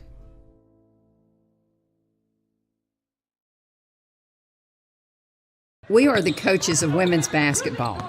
We are leaders and teachers, dreamers and winners. We are professionals who conduct ourselves ethically and with integrity. We place the education, safety, and well-being of the athletes we coach above all else and teach them the fundamental values they need to succeed in life. We are coaches united for the good of our game and those who play it. We are the WBCA. I learned a lot of valuable lessons playing college football. I never thought about the health benefits of exercise until I actually started to talk to coaches in college. It's not only just for performance, it's for life. My coaches instilled the importance of well-being, not only building up strength, mental health, getting enough sleep, eating properly is all what it is to be healthy. I decided that I want to go on a personal trainer and share my knowledge that I obtained in college about physical and mental well-being. For the love of the game, but for those of us who are Division III student athletes, it's more than that, a lot more. Sure, the game is important, but as we work so hard to build both mind and body, it's more about team. That is why NCAA Division III teamed up with Special Olympics, and in giving the gift of sport to those for whom it seemed an impossible dream, we are working to make this a better world. Help us keep that dream alive. You can make a difference. We've got more schools than Division I, more fans than Division II, and more upsets than March Madness. There's nearly 850 programs with over 11,000 games leading to 2 national championships. And we've been covering it all for over 2 decades. From Eastern to Occidental, from Puget Sound to Piedmont, from Southwestern to the University of New England, and from Hope to Calvin. Nobody covers Division III basketball like we do. We're D3Hoops.com at www.d3hoops.com. The National Association of Basketball Coaches is the nation's premier professional development and advocacy organization for basketball coaches at every level. The NABC strives to serve as the voice for coaches on national issues while advancing the core value of leadership, service, advocacy, education, and inclusion. To learn more about the NABC and to become a member, visit NABC.com and follow the NABC on social media at NABC 1927. That's NABC.com or NABC 1927 on social media. Welcome back to Hoopsville, everybody, as we continue on this Monday evening. Still plenty more segments ahead. In the next two segments, we got two guests per segment. It's going to be a lot of fun. If you got questions for us, you can always join us on the Hoopsville socials, or you can email us, hoopsville@d3sports.com. We will answer your questions best we can. St. John's has taken over for St. Thomas in the MIAC in men's basketball, basically taking over in the sense of being the top dog, though getting nipped at their heels a few times every season. Admittedly, I thought I'd be talking to St. John's tonight.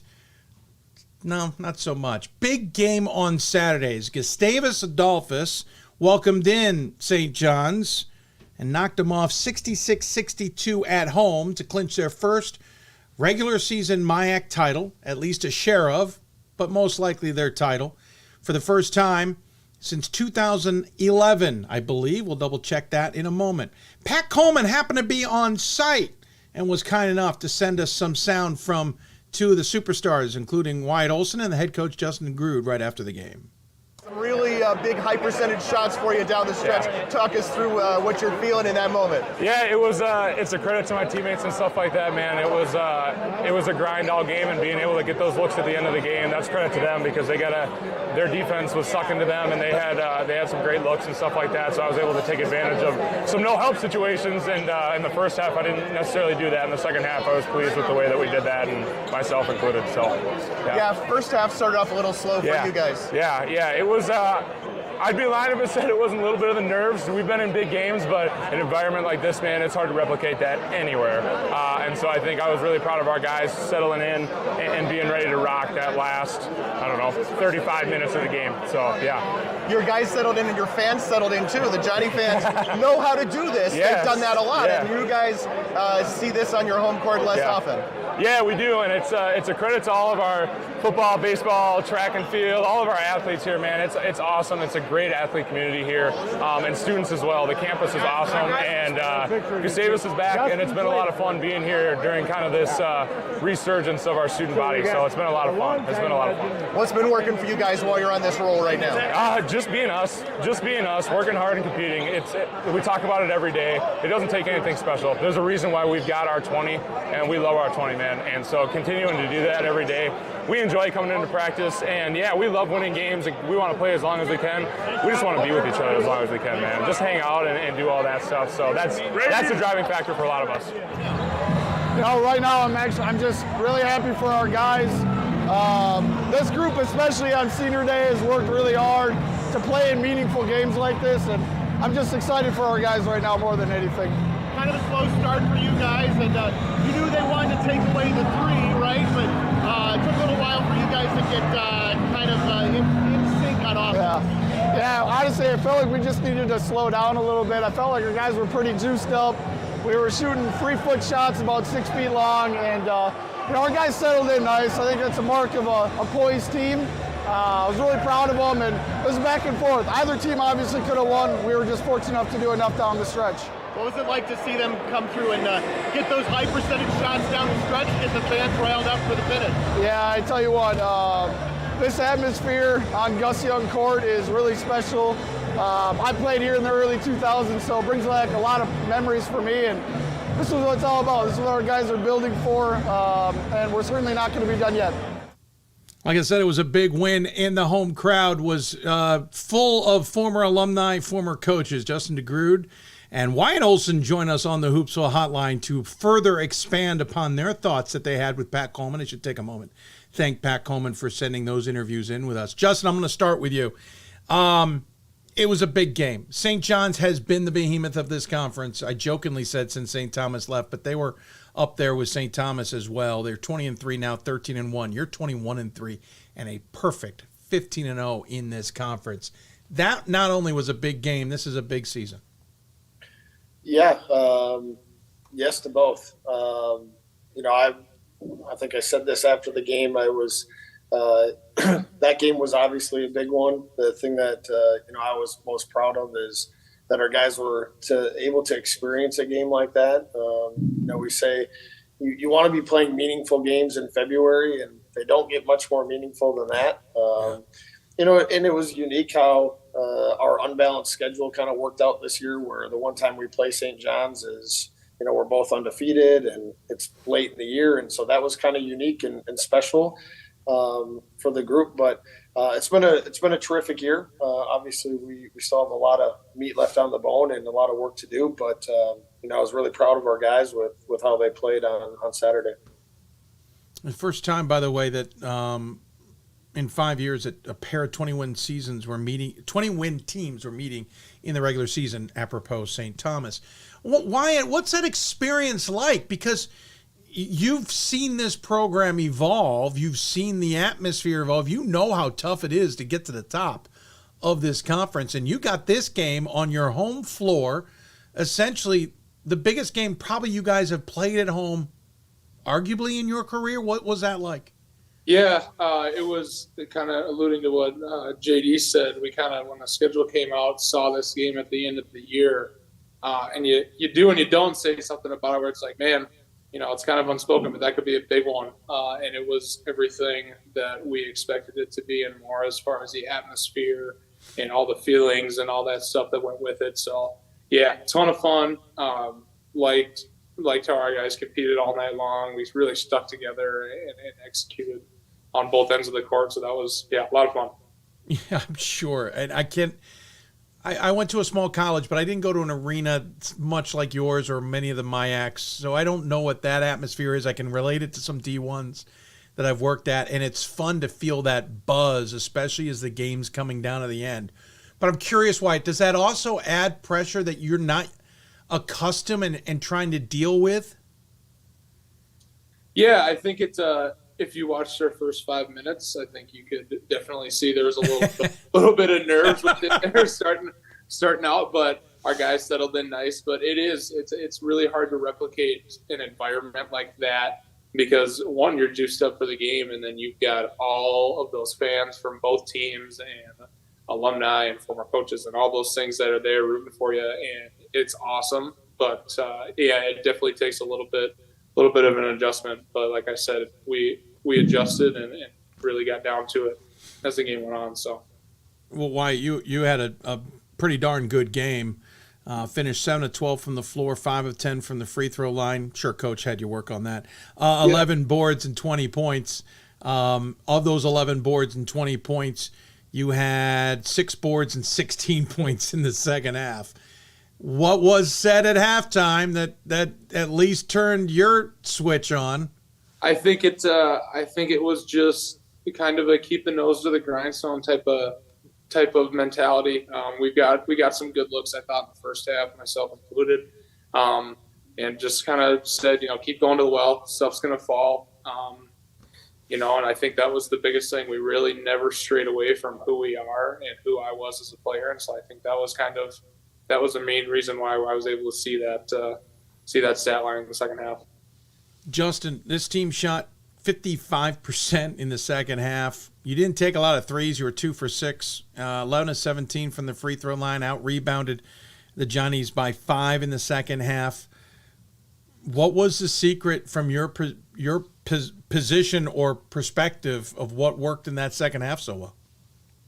Yeah, it was interesting. I will say we've been defended in a variety of ways this year, and the St. John's game was a little bit unique in that they didn't offer much support on the inside, and so there was a lot of one-on-one battles happening, which has been we just haven't really been accustomed to, and so I think that was part of the reason why we didn't have many three-pointers taken. We just had a lot of good matchups on the inside that we kind of kept going to.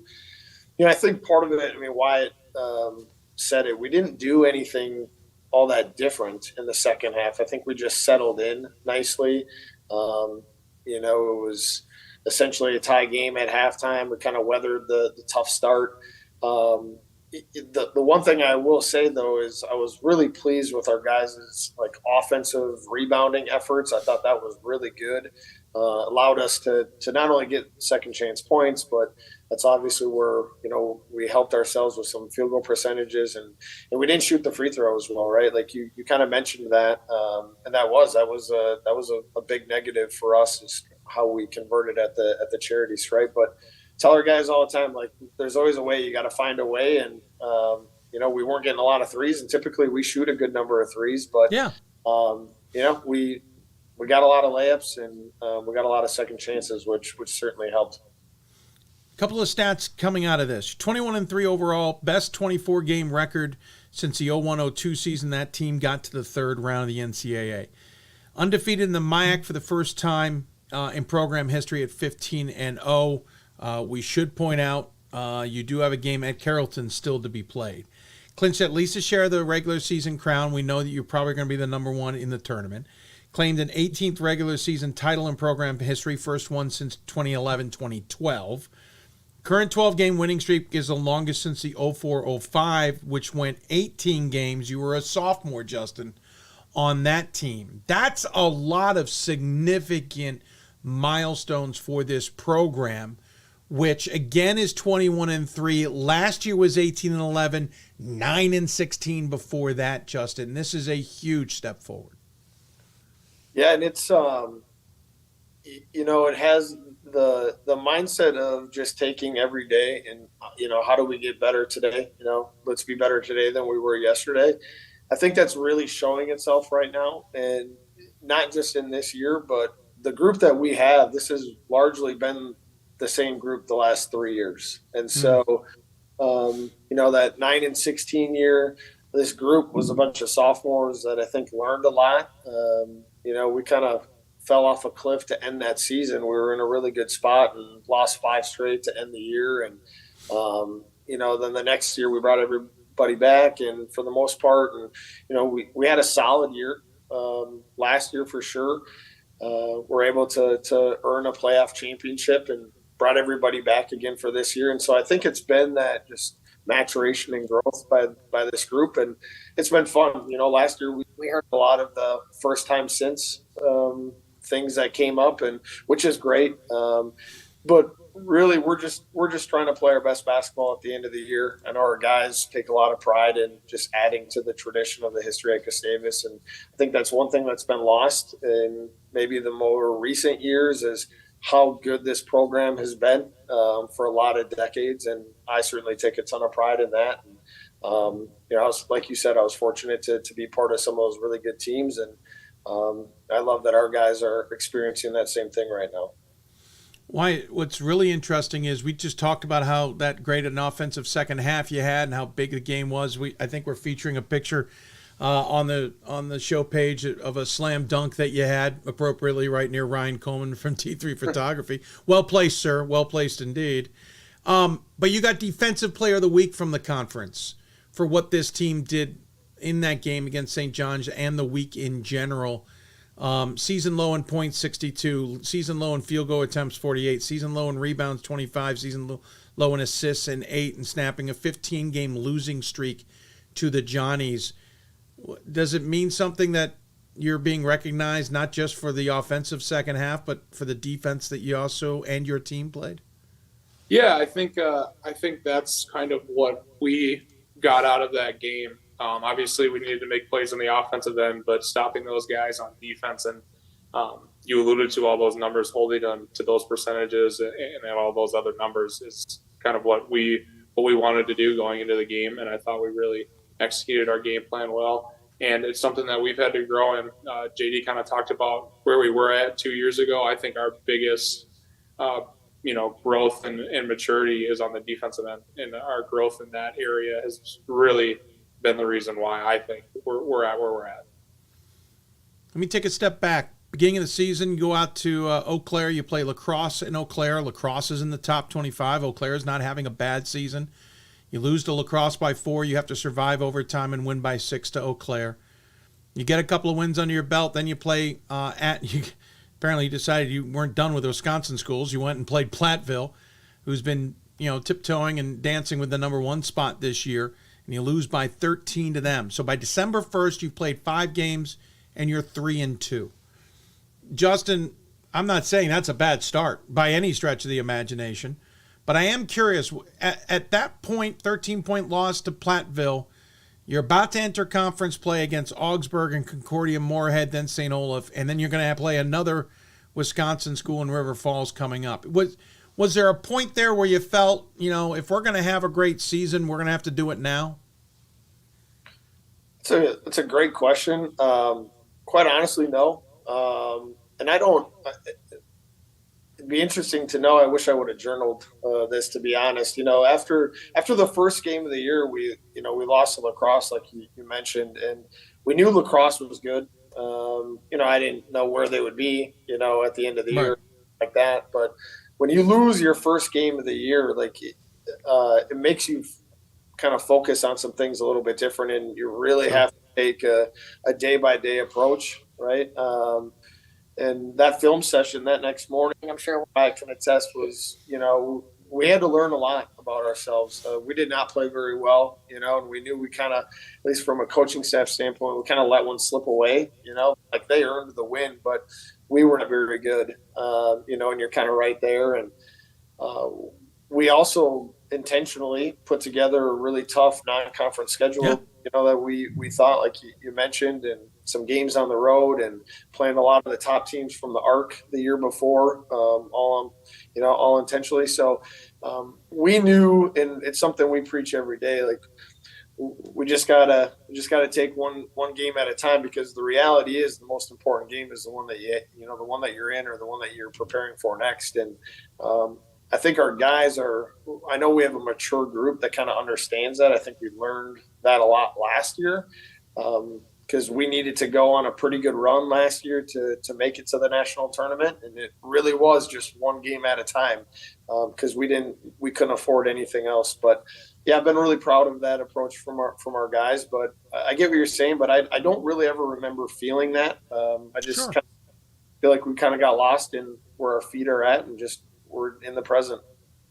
You played 5 games in the next 2 weeks, all of them at home. That certainly probably helped as well. And suddenly you're 8-2. Wyatt, since that loss to Platteville, you guys are 18-1. It is clearly clicked. We'll talk about the Dubuque game in a moment, but to go through the MIAC undefeated, to beat St. John's, to go 18-1 since that mark, those are a lot of impressive feats for any team nationally ranked. It doesn't matter who you are. That is a tough grind to get through in this today and age D3 men's basketball. Has that resonated with any of you guys? Yeah, I think it's a super cool thing, and we've kind of been able to, try to balance being able to appreciate what we've done, but understand that we've still got a lot left and a lot more to accomplish, whether that's our goals or anything else like that. So we've kind of had to find that happy medium in between. You're feeling good about your wins as you're going through that, but after film the next morning, you're flushing it and you're getting ready for the next one. You're focused on that day, and kind of like JD said, we've been kind of a machine in that way, where we're just kind of churning out days after days and being ready to rock, whether it's at practice, scout, or the next game. So Dubuque might be the only one that you really look at a result here and scratch one's head. Losing to lacrosse by 4, I think even then that wasn't a huge surprise. Losing to Platteville, I don't think that would be a surprise to anybody either. That's not a knock on you guys. It's just we know that talent and the teams you're going up against. I know Dubuque's good, but it was 80-64, Justin. That one had to have stung.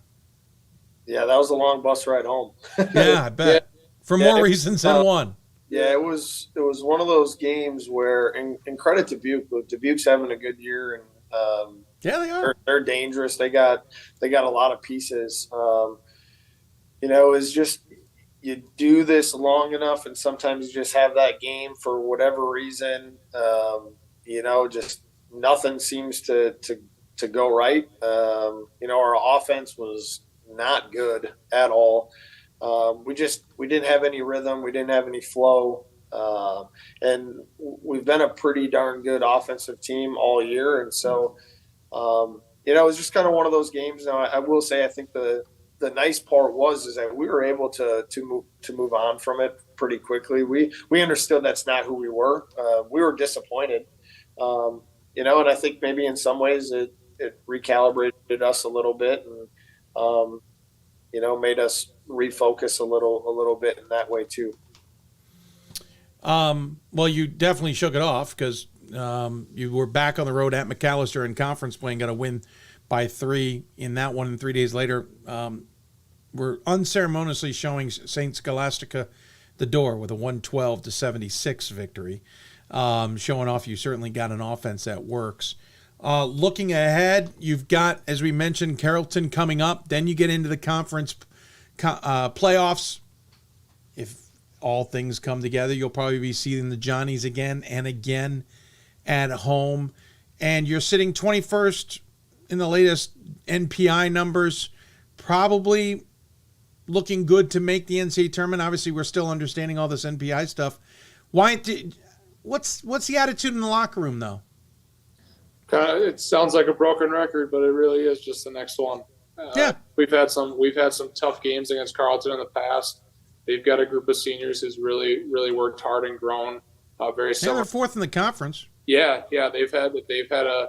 I know their seniors would have loved to have a couple more wins under their belt this year. So they're going to be a motivated team, and so just getting that and then being ready to rock. I think our guys understand that we've got a lot of basketball ahead of us if we keep taking care of business and doing the right things and getting better every day. So I think that's really where all of our guys are at, including our young guys, and that's been great to see. Justin, I know the focus is on the next game in the conference tournament, and you got to get the job done. Is there anything you can at least enjoy at this point? Can you allow yourself that? Yeah, I mean, you have to. I mean, I tell our guys too after every game, like, you have to enjoy wins. Like, man, this is too hard not to at least be able to step to the side and appreciate what's happening. Yeah, you're not. The work is never done.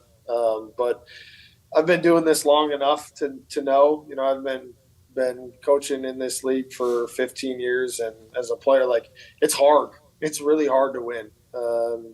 No game is played on paper. They're never as easy as the metrics make them seem to be, or whatever it is. So yeah, you have to step back and appreciate what you have, not just from a victory, or a result standpoint, but if you're not doing that, I feel like you're losing something with the guys that you have. Like, every day that we're allowed to come together and work together and be together, like, we have to appreciate all those things. And we have a really special group. And so, I think about that often. I feel very fortunate with where we're at. I know our guys are working hard to continue that, but I want our guys to appreciate the journey. If we're not doing that, we're missing out on something. Wyatt, quickly, what's your major and what's the plan once basketball comes to a close? I'm an accounting major, so kind of got a cool opportunity to go up to a public accounting firm up in the cities. Myself and then another one of my teammates are going up there to work. Basketball alumni got us connected with this company, and it's been great. So I'm excited to get up there and, obviously stick around with the teammate and be able to work with him and obviously get connected with some more alumni up there. So awesome. Speaking of alumni, I heard it was packed to the rafters with plenty of alumni. Even Mark Hansen, Justin, was there. It had to feel good to have that kind of support, Wyatt, from not only the alums but also your campus. Yeah, it was super sweet, and I think one of the best things about Gustavus is the campus community. It's athletes supporting athletes here. Our students who don't play a sport or maybe in the arts, it's awesome to see their support too, and see those guys in the halls and in passing and in the CAF just talking, hey, great game, and being able to connect with them. It's been not just this season or this last game type of deal, but it's been throughout my time here at Gustavus. So it's a special place, and it's special because of those relationships that we have with other teams and the rest of the student body as well. And Justin, on top of that, the women are 22-1. Lori's team is clicking along as well. That's got to be helping the buzz. Yeah, it's been fun. They have a great group of women, and Coach Kelly and and Coach Flo do an awesome job, and they have done an awesome job for a number of years. And I think they're like globally speaking on campus. If people don't know a lot about Gustavus, it's like check out all the athletics. Like there are a lot of really, really good athletics at Gustavus, and both genders. Fall, winter, spring. There's a lot of teams winning a lot, and I say that because that all feeds one another, right? And this campus is very athletically motivated and driven and passionate about their athletics and sports and all that. And so, yeah, that game on Saturday, you get 2,500 people there or whatever it was. Like that's kind of what we do at Gustavus across the board, which is great. And we're happy that we can kind of be a small piece to that. It's fun to see what is happening, as you said, on Gustavus's campus, and I know I've been keeping track of the soccer programs. Certainly playing well there as well. Guys, plenty of time taken from you. I appreciate it very much. Great to hear from you. Great to get a sense of what's going on in St. Peter and with Gusties, and I appreciate the time you gave us. We have a tradition on this show that we always give the guests the final word. I'll let you two decide who goes first, but we'd love to hear from both of you. Final thoughts you want to share with those who are tuned in. Go for it. Okay. Yeah, it's been a lot of fun being from town and obviously, being a Gustavus fan for years. It's been sweet being able to see all these wins, and not just our campus community, but St. Peter as a whole has really come out and shown their support throughout the whole year. So that's been a ton of fun, and our guys have done a nice job of, like JD said, embracing it, having fun, but staying focused and locked in. We're hoping that we've got a lot more games ahead of us here. Well said. Justin, any final thought?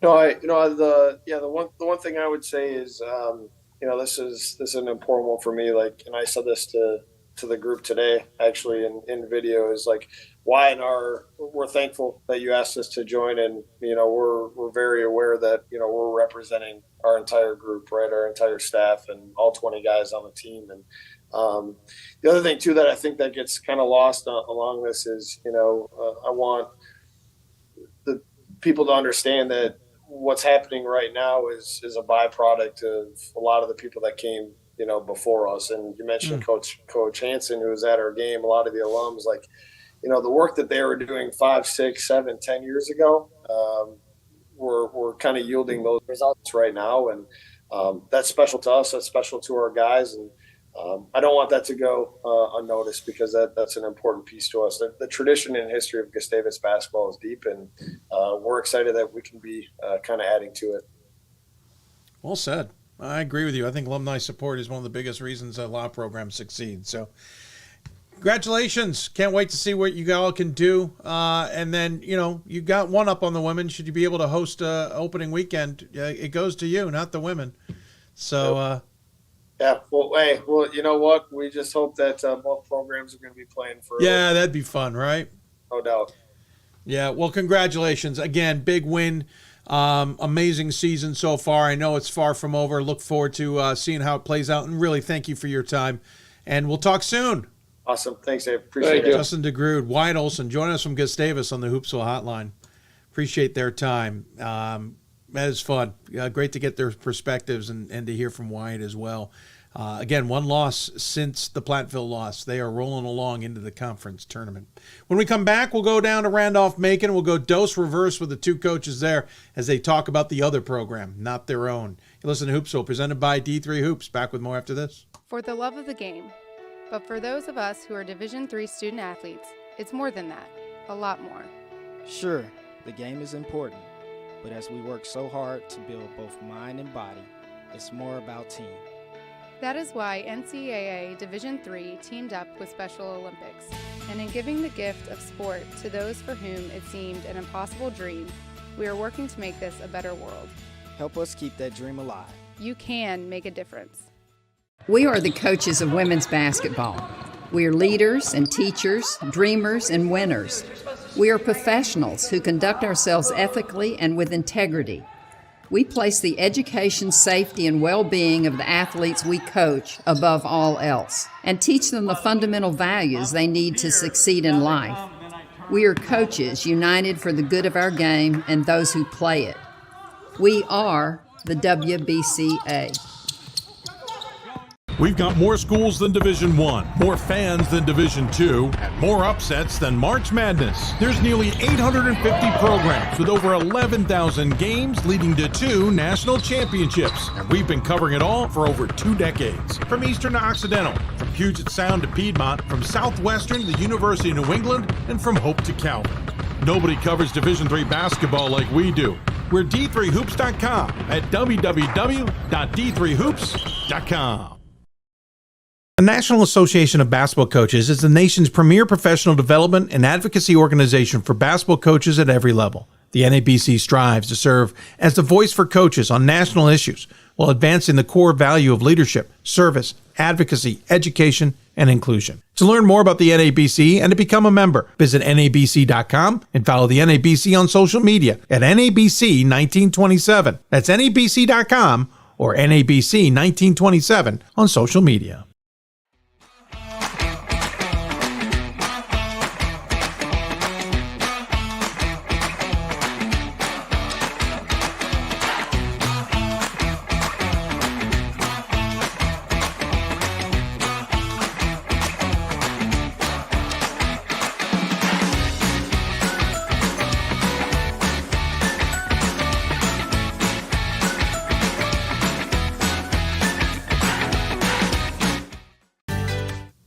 Welcome back to Hoopsville, everybody. On this Monday, we're running behind, so we'll get things moving. Last week, we debuted a new segment on the show called Dose Reverse, where we bring both coaches from a school on and not talk about their respective program.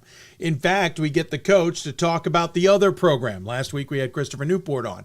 Bill Broderick and John Krikorian talked about the other program, which was fun to hear. They even had some bad blood, apparently, or maybe some salty wounds left over from a dance contest. If you didn't get a chance to listen to that, it is well worth it. We don't know if that has been resolved as of yet.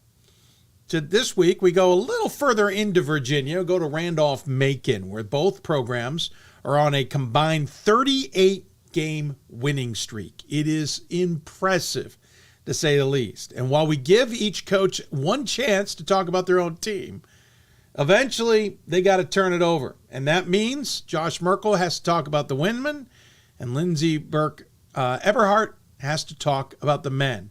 And their insight on it earlier today was absolutely fascinating to listen to. It is well worth it.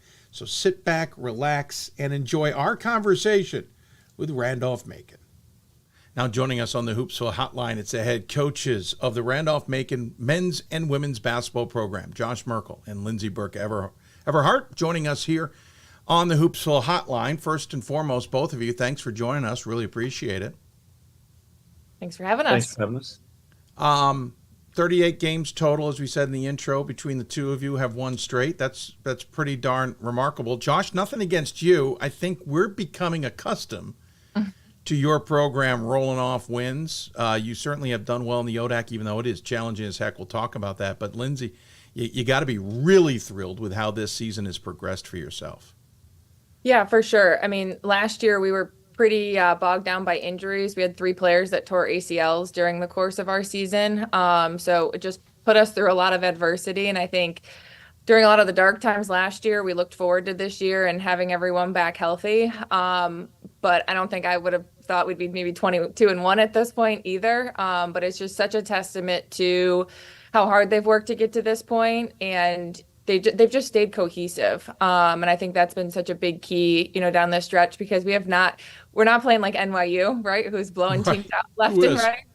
We've grinded a lot of these wins out that have been really close. So I just think they're just relying on their experience, leaning on each other. And I got seniors that are playing like seniors. 14-0 season, overshadowing a program in Washington Lee, who obviously had a lot of expectations, 2 games up on them in the conference standings, along with Bridgewater, certainly having a tremendous season as we start to pivot towards the ODAC tournament. We'll talk more about the ODAC tournament at the end. I do want to get your opinions on the changes there. But Josh, yeah, we joked a little bit where you're getting used to you guys having a bang-up season and rolling along. But admittedly, the start of this season wasn't so great. 3-3. Wins over Salisbury, Mary Washington, and Guilford, but losses to Hood, Hampton, Sydney, twice in a short amount of time before you guys got rolling.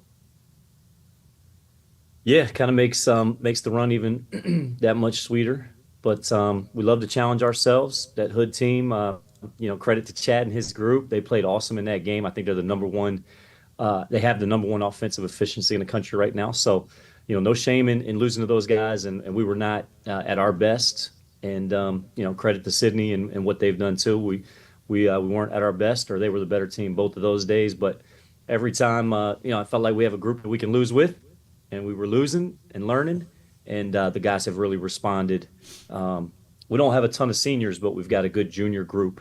And those guys have really led the way. And we're still, figuring some things out, but I like where we're trending. Warning to all, he's got a bunch of juniors. FYI, this train is not stopping anytime soon. All right, so that's the quick synopsis from the coaches on their teams. But as you all learned with the Christopher Newport segment, we don't do it typically from here on out.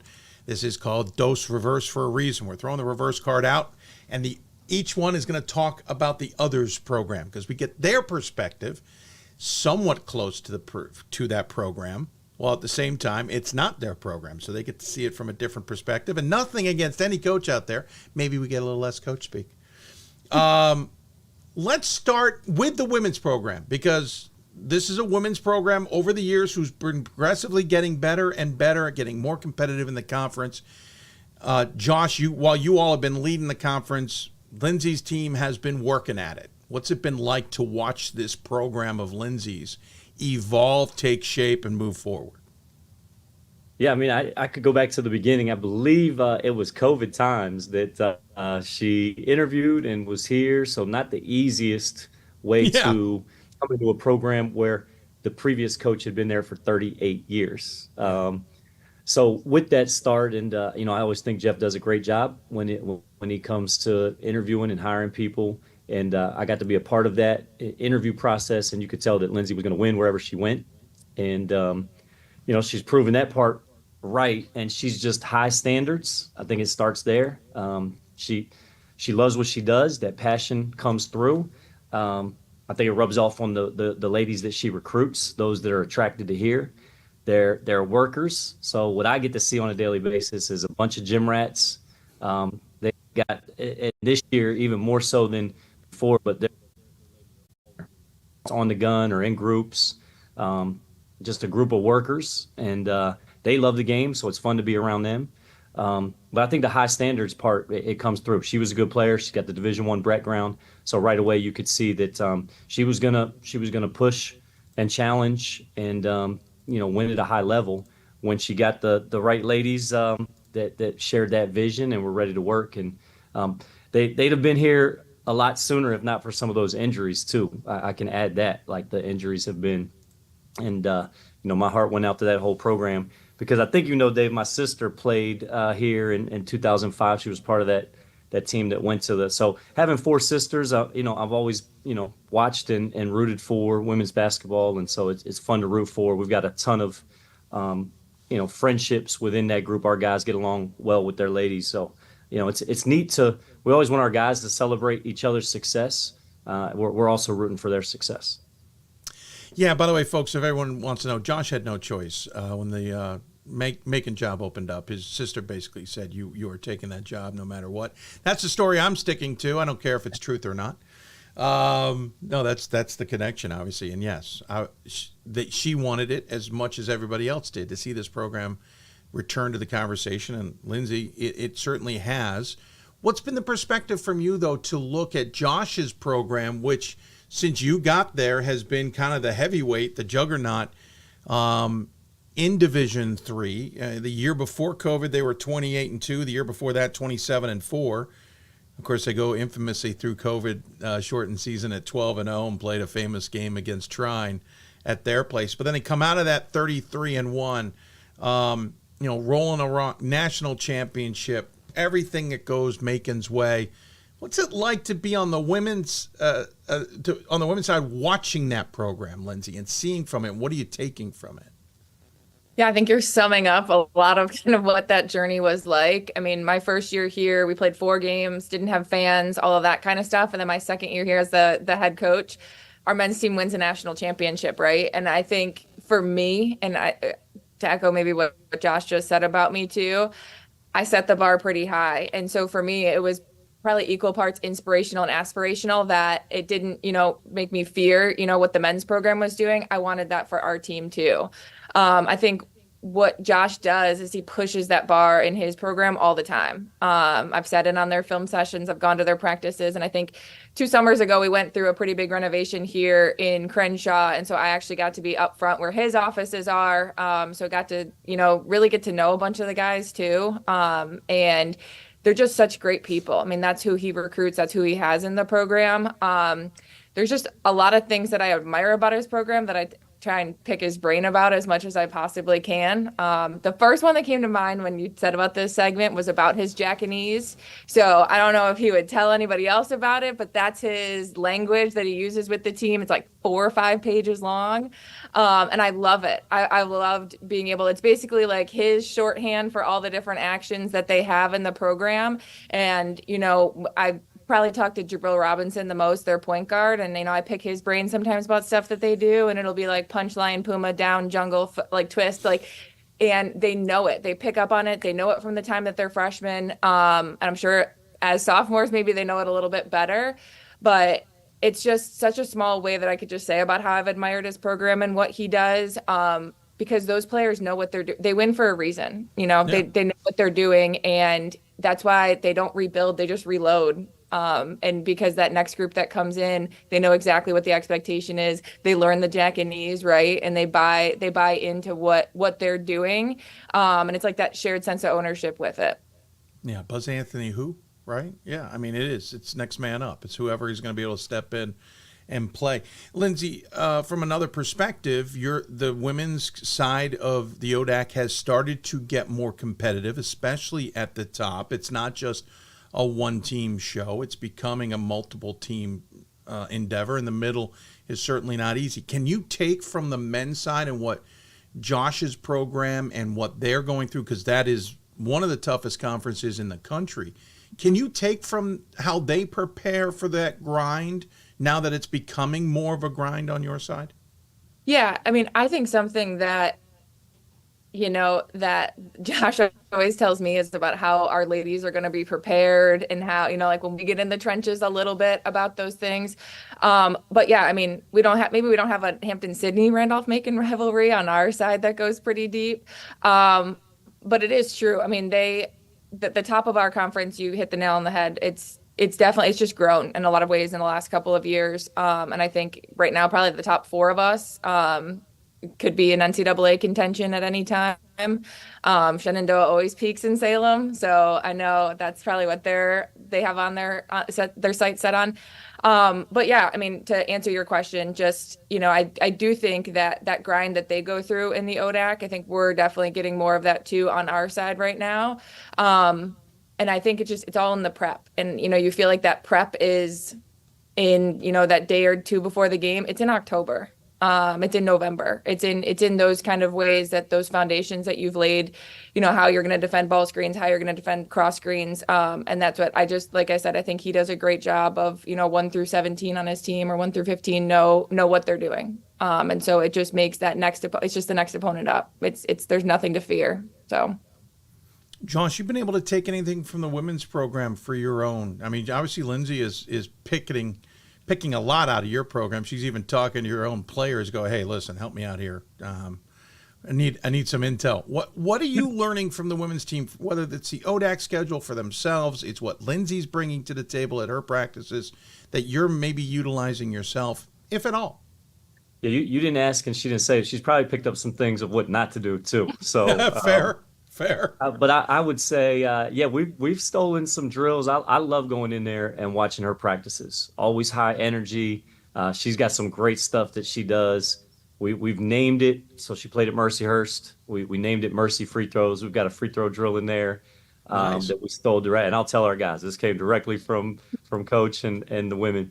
And then there's another one that's 4 across. You got to get 3 defensive stops. That is an absolute beast of a drill. I mean, our guys can barely get it done. I almost had to water it down because they can't handle it. And I love watching, like, I'm a hoops junkie, so I love how their team plays. Like, we saw them in December.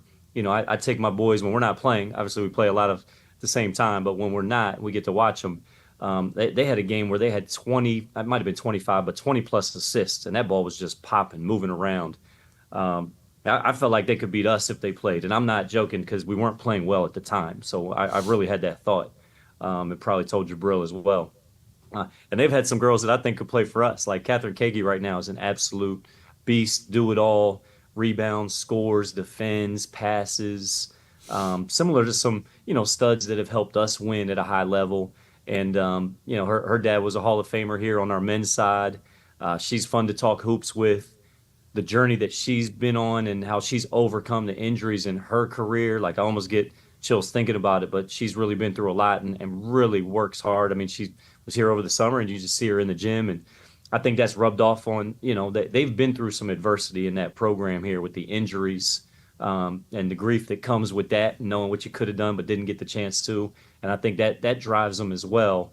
And you're seeing it right now with, like she talked about, the chemistry, but also the adversity that they've overcome says a lot about the character in that locker room. And so, yeah, I'll continue to steal. And I appreciate being able to go in there and watch those practices. Hey, it's a sign of respect, right? It's a sign of you got something I like. I want to try and utilize that. Free throw shooting certainly I know is an important factor, and I'd be fascinated to learn more about that. By the way, they're shooting 66% for the free throw line. You're shooting 69%. So, Josh, it may be working out, stealing her tricks. Working out. You never know. Josh, you kind of started where I was headed next. Katherine Kagi obviously leads that team. Near double-double, 12.3 points a game, 9.8 rebounds per contest, shooting 49% from the floor. Mackenzie Matheny, am I saying that right? Yep, Matheny. 54% from the floor, 12 points a game, 7.5 boards per contest. Juliana Park also playing well at 11 points per game. You got Sam Smith and Bella Bruce, all of them contributing, Josh, for a team that outshoots its opponents by about, I think that's 10.5 points per game. From your perspective, you touched on Kagi. Go ahead if you want to talk more about her, but what about the rest of those individual players? Yeah, I think their offense and defense is balanced. Like, they make it really hard to score because I was looking at the numbers, and they just make every basket tough. They're holding teams at 37%, so they have that defensive identity. And then they play unselfish. Like, Kagi could average more. It's kind of like Buzz. Like, she could score a lot more, but she's so unselfish. Mackenzie transferring in. She's a beast. She's fun to watch play. Bella's always in there working on her shot. I mean, Sam has worked camp for us in the summer, and she's a hoops junkie. She was watching some Buzz film and picking Buzz brain, and it's been fun to talk hoops with her. But she's someone that makes everybody around her better. I remember talking to her even in the recruiting process, and just I wanted here too. I know Lindsey had told me that she was a good player, fun to watch, good local player. So that's what I would say is the team, they share it. They know how to win. They celebrate each other. They work really hard at it. And I think you're seeing that, come to fruition right now, and excited to see where they keep going. Lindsey, to flip the script, Keyshawn Pulley is his leading scorer at 14.2, but it depends on the day because Jabril Robinson's at 14. So it's a two-headed monster between Pulley and Robinson. They both get about 4+ boards a game. They both shoot exactly 43%. They're both outside threats at better than 35%. They're going to knock down their free throws as well, but that doesn't take away from Hodges. And Ericat, am I saying that right? Ericat. Good. They're both threats at nearly 10 points a game. Lindsey, what's it about those individuals or anybody else on that program that's getting it done for the men? Yeah, I think it's almost twofold because, you watch a lot of games of theirs, and Jabril and I'm going to call him KP. Jabril and KP rise to the moment, right? Like, when they need to score, those two, they're not afraid to put the ball in their hands and take over, and that's something that I think we all dream about with players, to not shy away from that kind of stuff. I remember watching at the end of their CNU game and watching Jabril hit that pull-up jumper, kind of right elbow-ish lane line, like that they were refusing to lose. Like, they were not going to let them come in on their home court. When you have a group of players, like you said, that junior group that he has, that they can rally around, right? And I think, even in the post, I know you didn't mention any of those post players, but there's been so many posts that have come before the group in the time that I've been here, between Miles Mallory and even Daniel Bongay last year, that they have someone to follow, when they come in. Those younger guys have someone to follow, and that's what it is right now too, is they have, they have somebody to follow in those guard spots. But as much as I just said about those ones stepping up and hitting shots, they're so hard to beat, because you look at the stat sheet sometimes, 10, 9, 15, 9, 2, 6, 3, like they fill up a stat sheet with their bench just as much as sometimes as that starting group. So tough to beat when that happens, especially when you're scouting them. It's like, who are you going to stop? Because the other one then just rises. It's such a group that, to me, it's about the team and that shared ownership, as opposed to like who gets the credit. But to have a point guard like Jabril, I think, is really special, and I think, like I said, right, a buzz before him, that there's always been that kind of next guy up mentality, because there's been somebody leading the way in that spot, usually before them. This is a program that's 37th in the nation in rebounding advantage at nearly 7 a game, 4th in assist turnover. This is the men's program. Scoring defense is 5th in the nation. By the way, 2nd in the conference, but 5th in the nation at 59.6 only allowed, and 7th in scoring margin at 16 points a game. Again, 2nd in the conference. Lindsey, those are gaudy numbers, but it also speaks to just how much it's not about the offense. Right. Yeah. I mean, they work a lot on their defense, right, behind the scenes. And even that film session that I sat in on of Coach Merkel's a couple weeks ago was a lot of talk about defense versus the offense, and making sure that guys that don't have highlight real type plays versus them. And because that's not what it's team defense, right? It's not what it is that one-on-one that somebody just gets completely blown by. Like, where's the next guy? Where was the gap? Where was all that kind of stuff that led to that breakdown? I'm sure all those stats you just said, and the 2nd in the conference thing is what keeps Coach Merkel up at night. And it's not the 5th in the nation thing. But yeah, I mean, yeah. And the way their ability to mix defenses. I mean, if you obviously watch them play, they play a good amount of man, but they also play, a decent amount of zone defense as well. And it's a custom zone. I've picked his brains many times about that and tried to kind of emulate our zone around it too, that we use. But when you have guys, right, that are just as up on defense as offense, that's why they have those numbers. By the way, just to note, scoring defense is Virginia Wesleyan, who's number 1, and Roanoke is the scoring margin 1.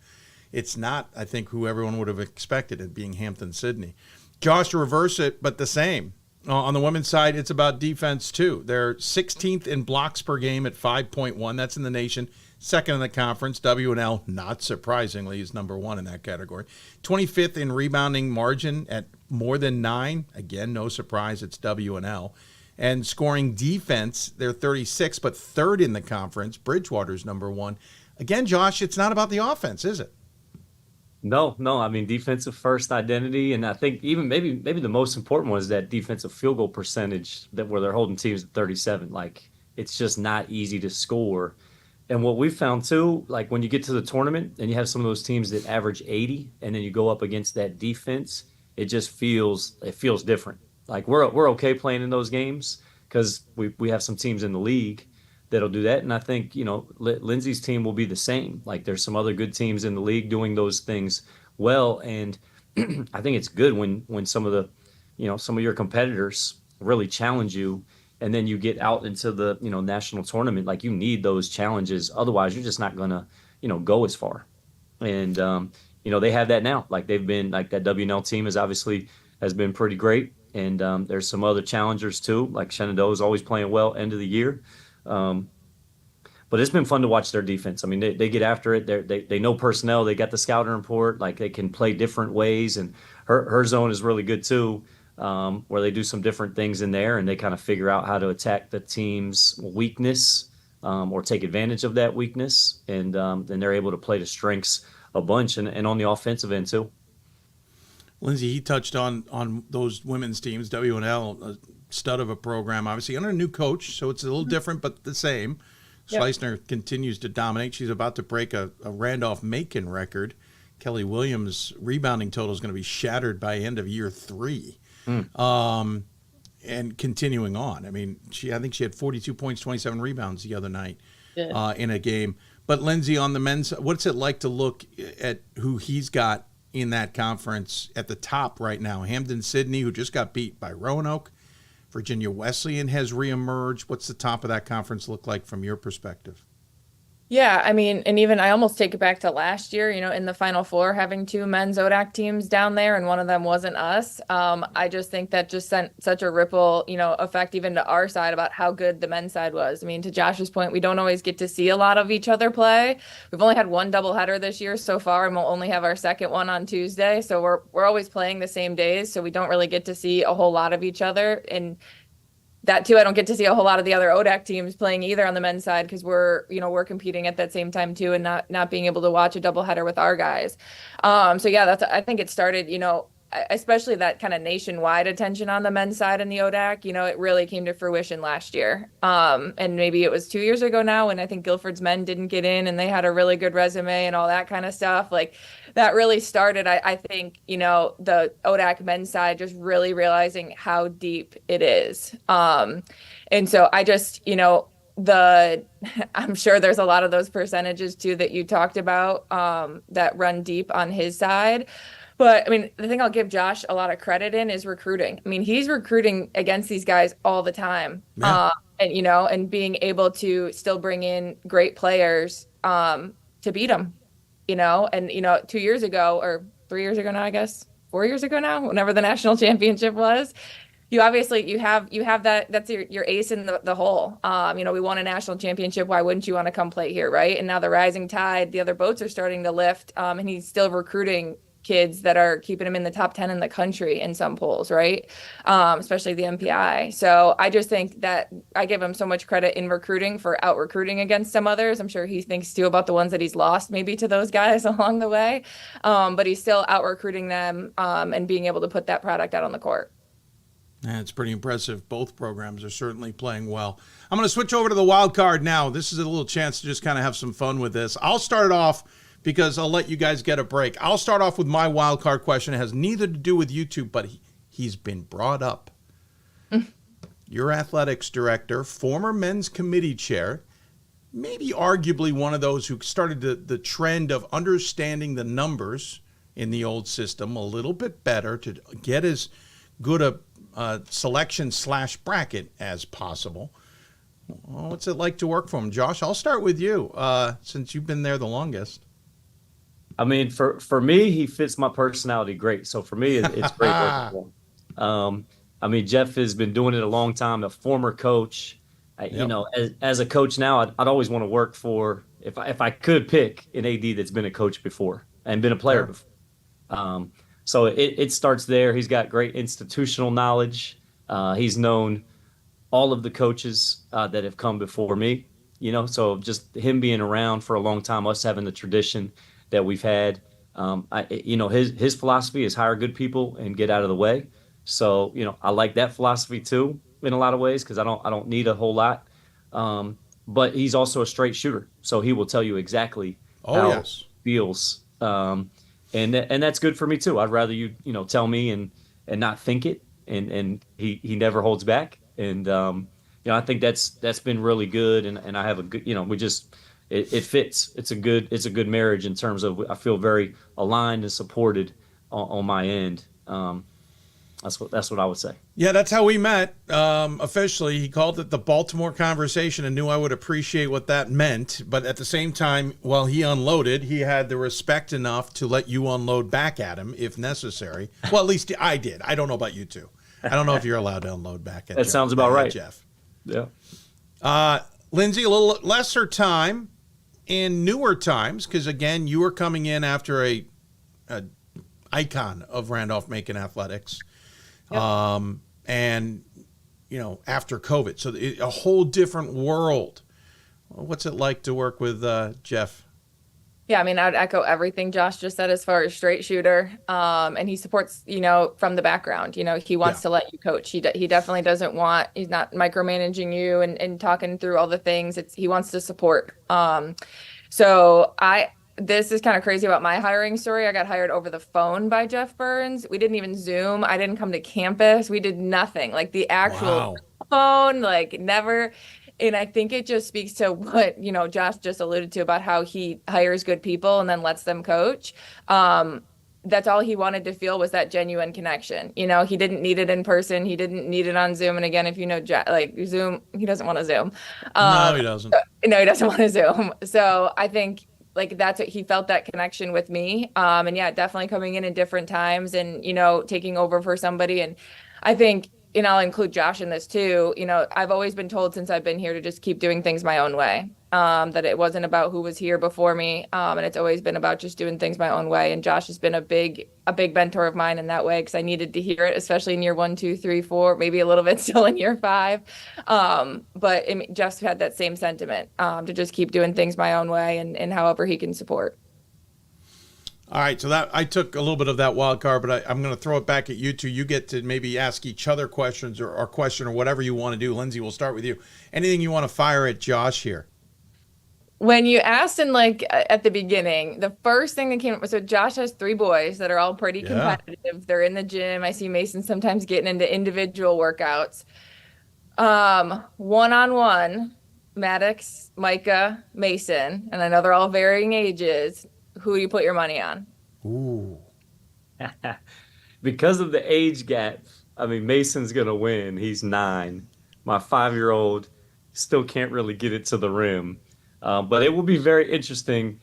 Mason at 9 and Maddox at 9. Maddox has a little bit of a mean streak too, I think, or a competitive streak. So we'll see as he gets older what it looks like. Where could got a little that more weight to him too. Yeah. Where could that mean streak come from? Where could that have? Lindsey, have you ever heard about his playing days at Salisbury? A little bit. I've heard bits and pieces. Ever heard about a particular game? And has he told you about the one game against Catholic at Salisbury? Dave, don't you know? You're the only one that talks about this story. I know, because I was in the conference. I heard about it the next morning, or maybe that night. Lindsey, I'll let you have that for off air. That's your wild card. Ask him about the game against Catholic. Leave it at that. Josh, wild card for Lindsey. My question was going to be any game day superstitions that. I love it. Good one. I eat a peanut butter and jelly packed and made by my wife every game day. Wow. I like that. Yep. Nice. Any particular bread? Nope. Doesn't matter. Whatever we have at the house doesn't matter. Okay. Those days, like this weekend when we left for Ferrum at 7:30, which means I left my house at 6:45, which means she was making peanut butter and jelly at 6:15. But tradition. That's what we do every game day. Wow. It's working. Yeah, so far. I mean, no knock on that. I like it. She'll bring the peanut butter and jelly to Salem. We'll make them there. Yep. Yeah, before we let you two go, quick question about that. ODAC tournament has changed. Josh, you obviously have the most history with this. And honestly, I'm not against this. It's knocked it back to 8. Quarterfinals are on home sites. Allows just the semifinals and championship to be in Salem. Yes, it takes a day away from Salem from that festivity of it all. But I know there's costs involved and there's time away from campus and all of that. Josh, what's it? Also, no bye, right? There isn't a team who's going to kind of come in a little bit warm because they played an extra game. What's this new format going to be like, you think, from your perspective? Yeah, I think it's exciting. And coming from the CAC when it was the CAC, I have a little unique because a lot of the ODAC coaches played in the ODAC, so they have this right. That Salem is big, and it is big. It's you awesome. And Clay. What's that? You and Clay have that 8 mentality. Yeah, I'm not taking anything away from it, but I see the other side in terms of the ability to be a top 4. If you earn through the regular season and you're a top 4 seed, nothing wrong with giving that team, that program, a home game where you get to play in front of your home fans for a game versus maybe, the 1 seed is playing a 1:00 game on a Thursday. And, we've driven up that morning up. I think the same thing happened with Lindsey one year. it's just it's one thing if you're in Roanoke or Lynchburg or one of those places. It's a little different when you're making the drive like we are. I'm excited for our guys. I mean, but Buzz and I used to talk about it. He'd see Illinois Wesleyan, he'd see Hope, he'd see these places just packed for a conference tournament game. And as much as we love Salem, I think there's a little bit of like, man, it'd be nice to play one game in front of our fans to advance to Salem. Yeah, that's a fair point. And by the way, there's 5 schools, I think, within an easy drive. W&L, Roanoke, Lynchburg, Hampton, Sydney, and Ferrum off the top of my head. Now, Ferrum's obviously that's 5 votes going. The 5 votes going for Never Leave Salem. Right, exactly. Lindsey, shorter term, but as Josh said earlier on, you've got a different background. You come from the D1 world. You come from these other ideas where maybe neutral site is more common. But your thought of going to this new format? Yeah, I mean, that year I spent at Bucknell, actually under Aaron Roussel, who's a former D3 coach in his own right at doing well at Richmond. Yep. I mean, we won the Patriot League tournament that year, and we got to host it at home, going into an overtime game at 11 a.m. on a Sunday because of TV time. But to be able to do that at home was incredible. I mirror, like what Josh says about the tournament. I think the Thursday, Friday, Saturday format from like even a prep perspective, it just, you don't ever play like that any other time, like during the school year. So I just think it was kind of hard, for our players to wrap their minds around something like that. Whereas like with that Tuesday quarterfinal games, like those 4 that advance are advancing to Salem. And it's something that I think is just going to be so special. Like kind of, you're in the Final Four, right? Like of the conference play. And then again, from a prep perspective, like, okay, after that quarterfinal, then you move on to the semis instead of that back-to-back potential that you're doing. Or even if you're not doing that, you were going Thursday, no game Friday, Saturday, Sunday, and for us, where we are in the conference, you have to stay overnight that whole time. So it's almost like a 4-day, 3-night trip to get those games in. I am just so excited to be able to host a lot of money. Yep. I'm excited. We've never been able to host a conference game here, a conference tournament game here, I should say. So I know there's a lot of Randolph-Macon folks that bleed that lemon and black. So I just think it's going to be awesome to have 2 ODAC games back to back here next week. And your location is one of the better, most unique experiences for a basketball game, at least on the East Coast. And there's a lot. Let's be honest. There's a lot of great places. But, Josh, to your point about Buzz seeing Hope and all these other places jam-packed, it's not the size of Hope, but it's that kind of crowd intensity. That place can be absolutely nuts for a top-end game, and it's fun to see that element is returning for those top 4s. I like the idea of Salem. I've been down there for that entire event in the past. It's a unique one, but I also think there's good reason to adapt and move on. I'm a little disappointed we're still playing a Sunday game for a title at 2 o'clock, but at least it's now at 2 o'clock, not later on. And NPI certainly has a little bit less impact now. You two, I've spent way too much time with you, but thank you so much for it. Great little segment to get our second dose reverse segment out the door. I appreciate it and having a little fun with us. As always, we give the guests, though, the final word. Lindsey, we'll start with you. Any final thoughts you want to share with those who may be tuned in? Okay. I think my one thought that comes to mind is to just keep tuning in and watching. I think especially for us on the women's side, it has just, to watch women's college basketball right now and where it is just so special. I bought our team everybody watches women's sports shirts. And I'm excited to see where we go in the next couple of weeks. But obviously just really proud of our group where we've come to here. Obviously want to thank you and your crew for all that you do for D3, basketball and us on the women's side. There's a lot of good basketball, out there right now. So I think it's going to be a really exciting tournament to watch, all the conference tournaments and then into the NCAA tournament. Yeah, it's not just the NYU show, even though it seems like it's the NYU show. There's a lot of fun basketball going on the women's side. Josh, any final thoughts? No, echo what Lindsey said, and Dave, thanks for shining the light like you have for years and decades now on D3 hoops and, the quality people and players that we have. Just always appreciate you being on and being able to talk some hoops with you. Thanks, Josh. I appreciate that very much. It is hiding in the background of this shot. People will see it during the game. We do have the Macon jersey a little bit more front and center tonight. I want to thank Josh for sending that in when he did. It's been fun to have. You all take care. Good luck the rest of the way. Good luck in the ODAC tournaments. Obviously, there's a lot to play for before then, but there's still a lot to play then as well. And we'll look forward to catching up with the programs down the road. Josh Merkel, Lindsey Burke-Eberhart, both from Randolph-Macon, joining us here on the Hoopsville Hotline. A lot of fun to chat with those two. Really appreciate their time. Those for verse so far with Christopher Newport and Randolph-Macon has worked out nicely. We'll try and get one more in, I think, before the end of the regular season. Won't be Thursday. Maybe next Monday or the following Thursday. We'll see. There are a lot of good men's and women's programs, but I'll give you an example. We had Gustavus Adolphus on the show today. That's wonderful. And while we haven't had Lindsey on, I felt comfortable enough to have that on. But I wanted to talk to Justin about his program. So in one situation, we're talking about the opposite program seems appropriate, apropos, whatever you want to call it. I'm not sure where we'll aim next, but we'll try and get one more on before the end of the regular season. By the way, if you're out there interested in advertising or anything, there's another great example on our show where you can find a segment that is sponsorable, sponsors available, whatever you want to call it. We got a lot of those segments that we could do on this show, and we'll try and do more. While that was on, I took another attempt. I have made more attempts than I can count in the last 5 days to get our podcast for Thursday up and loaded. It is loaded. It is not the same file that we normally send and upload.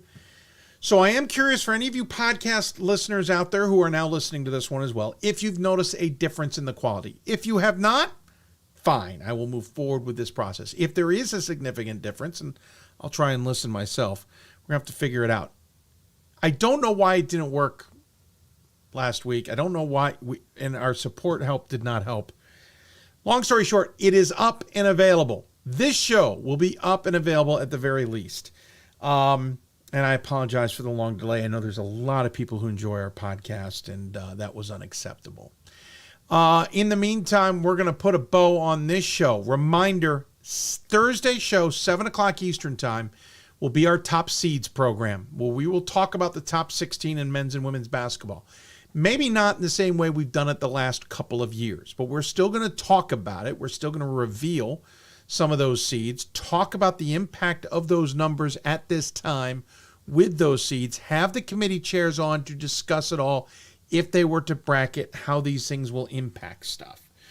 We will then have some reactions to that. We're still crafting the show.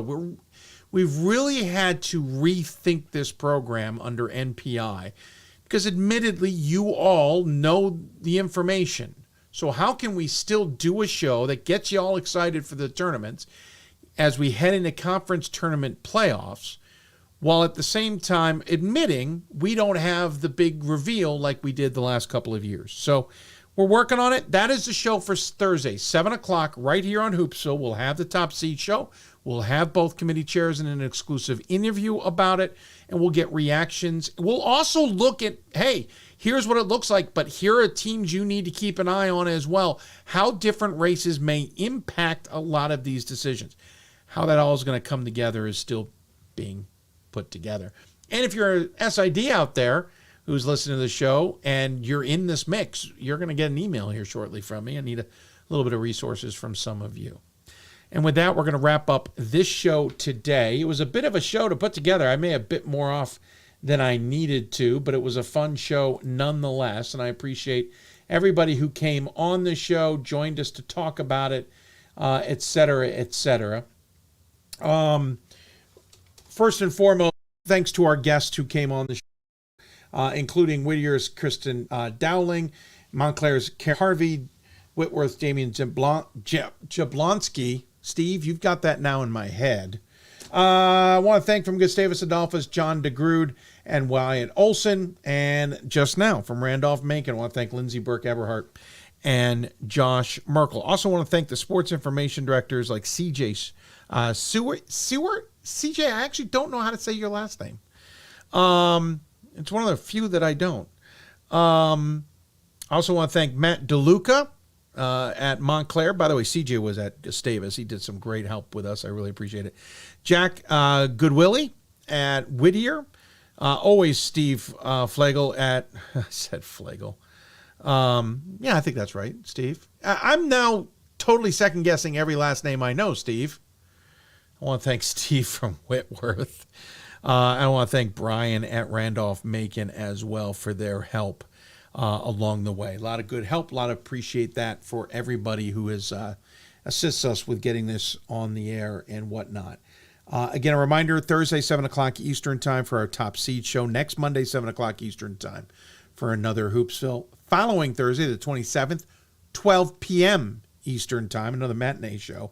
And then Pat will be stepping in on March 2nd, the Sunday selection special. You may see me. We're going to work on that. I might make an appearance at the beginning of that show, though I'm out of town for our meetings, but I will try and assist. And then March 3rd, we traditionally would have a Brackets reaction show. A reminder that has been moved to March 4th, and that will be a 12 p.m. show on that bracket breakdown special. Again, we'll hear from the committee chairs regarding the brackets. And the only other news I've got is it looks like we will have a D3 voice on the men's championship games on ESPN+. More details to come on all of that, but we have heard that is apparently in the works. So there you go, folks. Hope you enjoyed the show. Thanks for tuning in. Follow us on Twitter, Instagram, and Threads at D3 Hoopsville, Facebook, and Blue Sky, right? Called Blue Sky? Whatever it's called. I'm forgetting. Just look for Hoopsville there. You can always use the hashtag Hoopsville. You can always email us, hoopsville@d3sports.com. Join us on streaming. We're always on Hudl, but you can also find us on Amazon TV, Apple TV, Amazon Fire TV, Roku, and Android TV. Of course, we stream on Facebook and YouTube as well. And you can find our podcast via SoundCloud, Apple, Spotify, TuneIn, you name it. If you have a particular avenue you enjoy your podcast on and we're not there, let me know, and I will make sure to get that taken care of. Kind of surprising, the offseason, Google got rid of their podcasts, for example. And with that, we bid you adieu. Thanks for tuning in, everybody. Hope you enjoyed the show. We will take a break and see you back here on Thursday for the Top Seed show. In the meantime, enjoy Division III. There's some great games coming up this week. A lot of other games are going to have huge impacts across Division III. And as I'm off, the men's new top 25 for Week 11 is out. Women's not yet, but will be soon. You all take care. We'll see you on Thursday.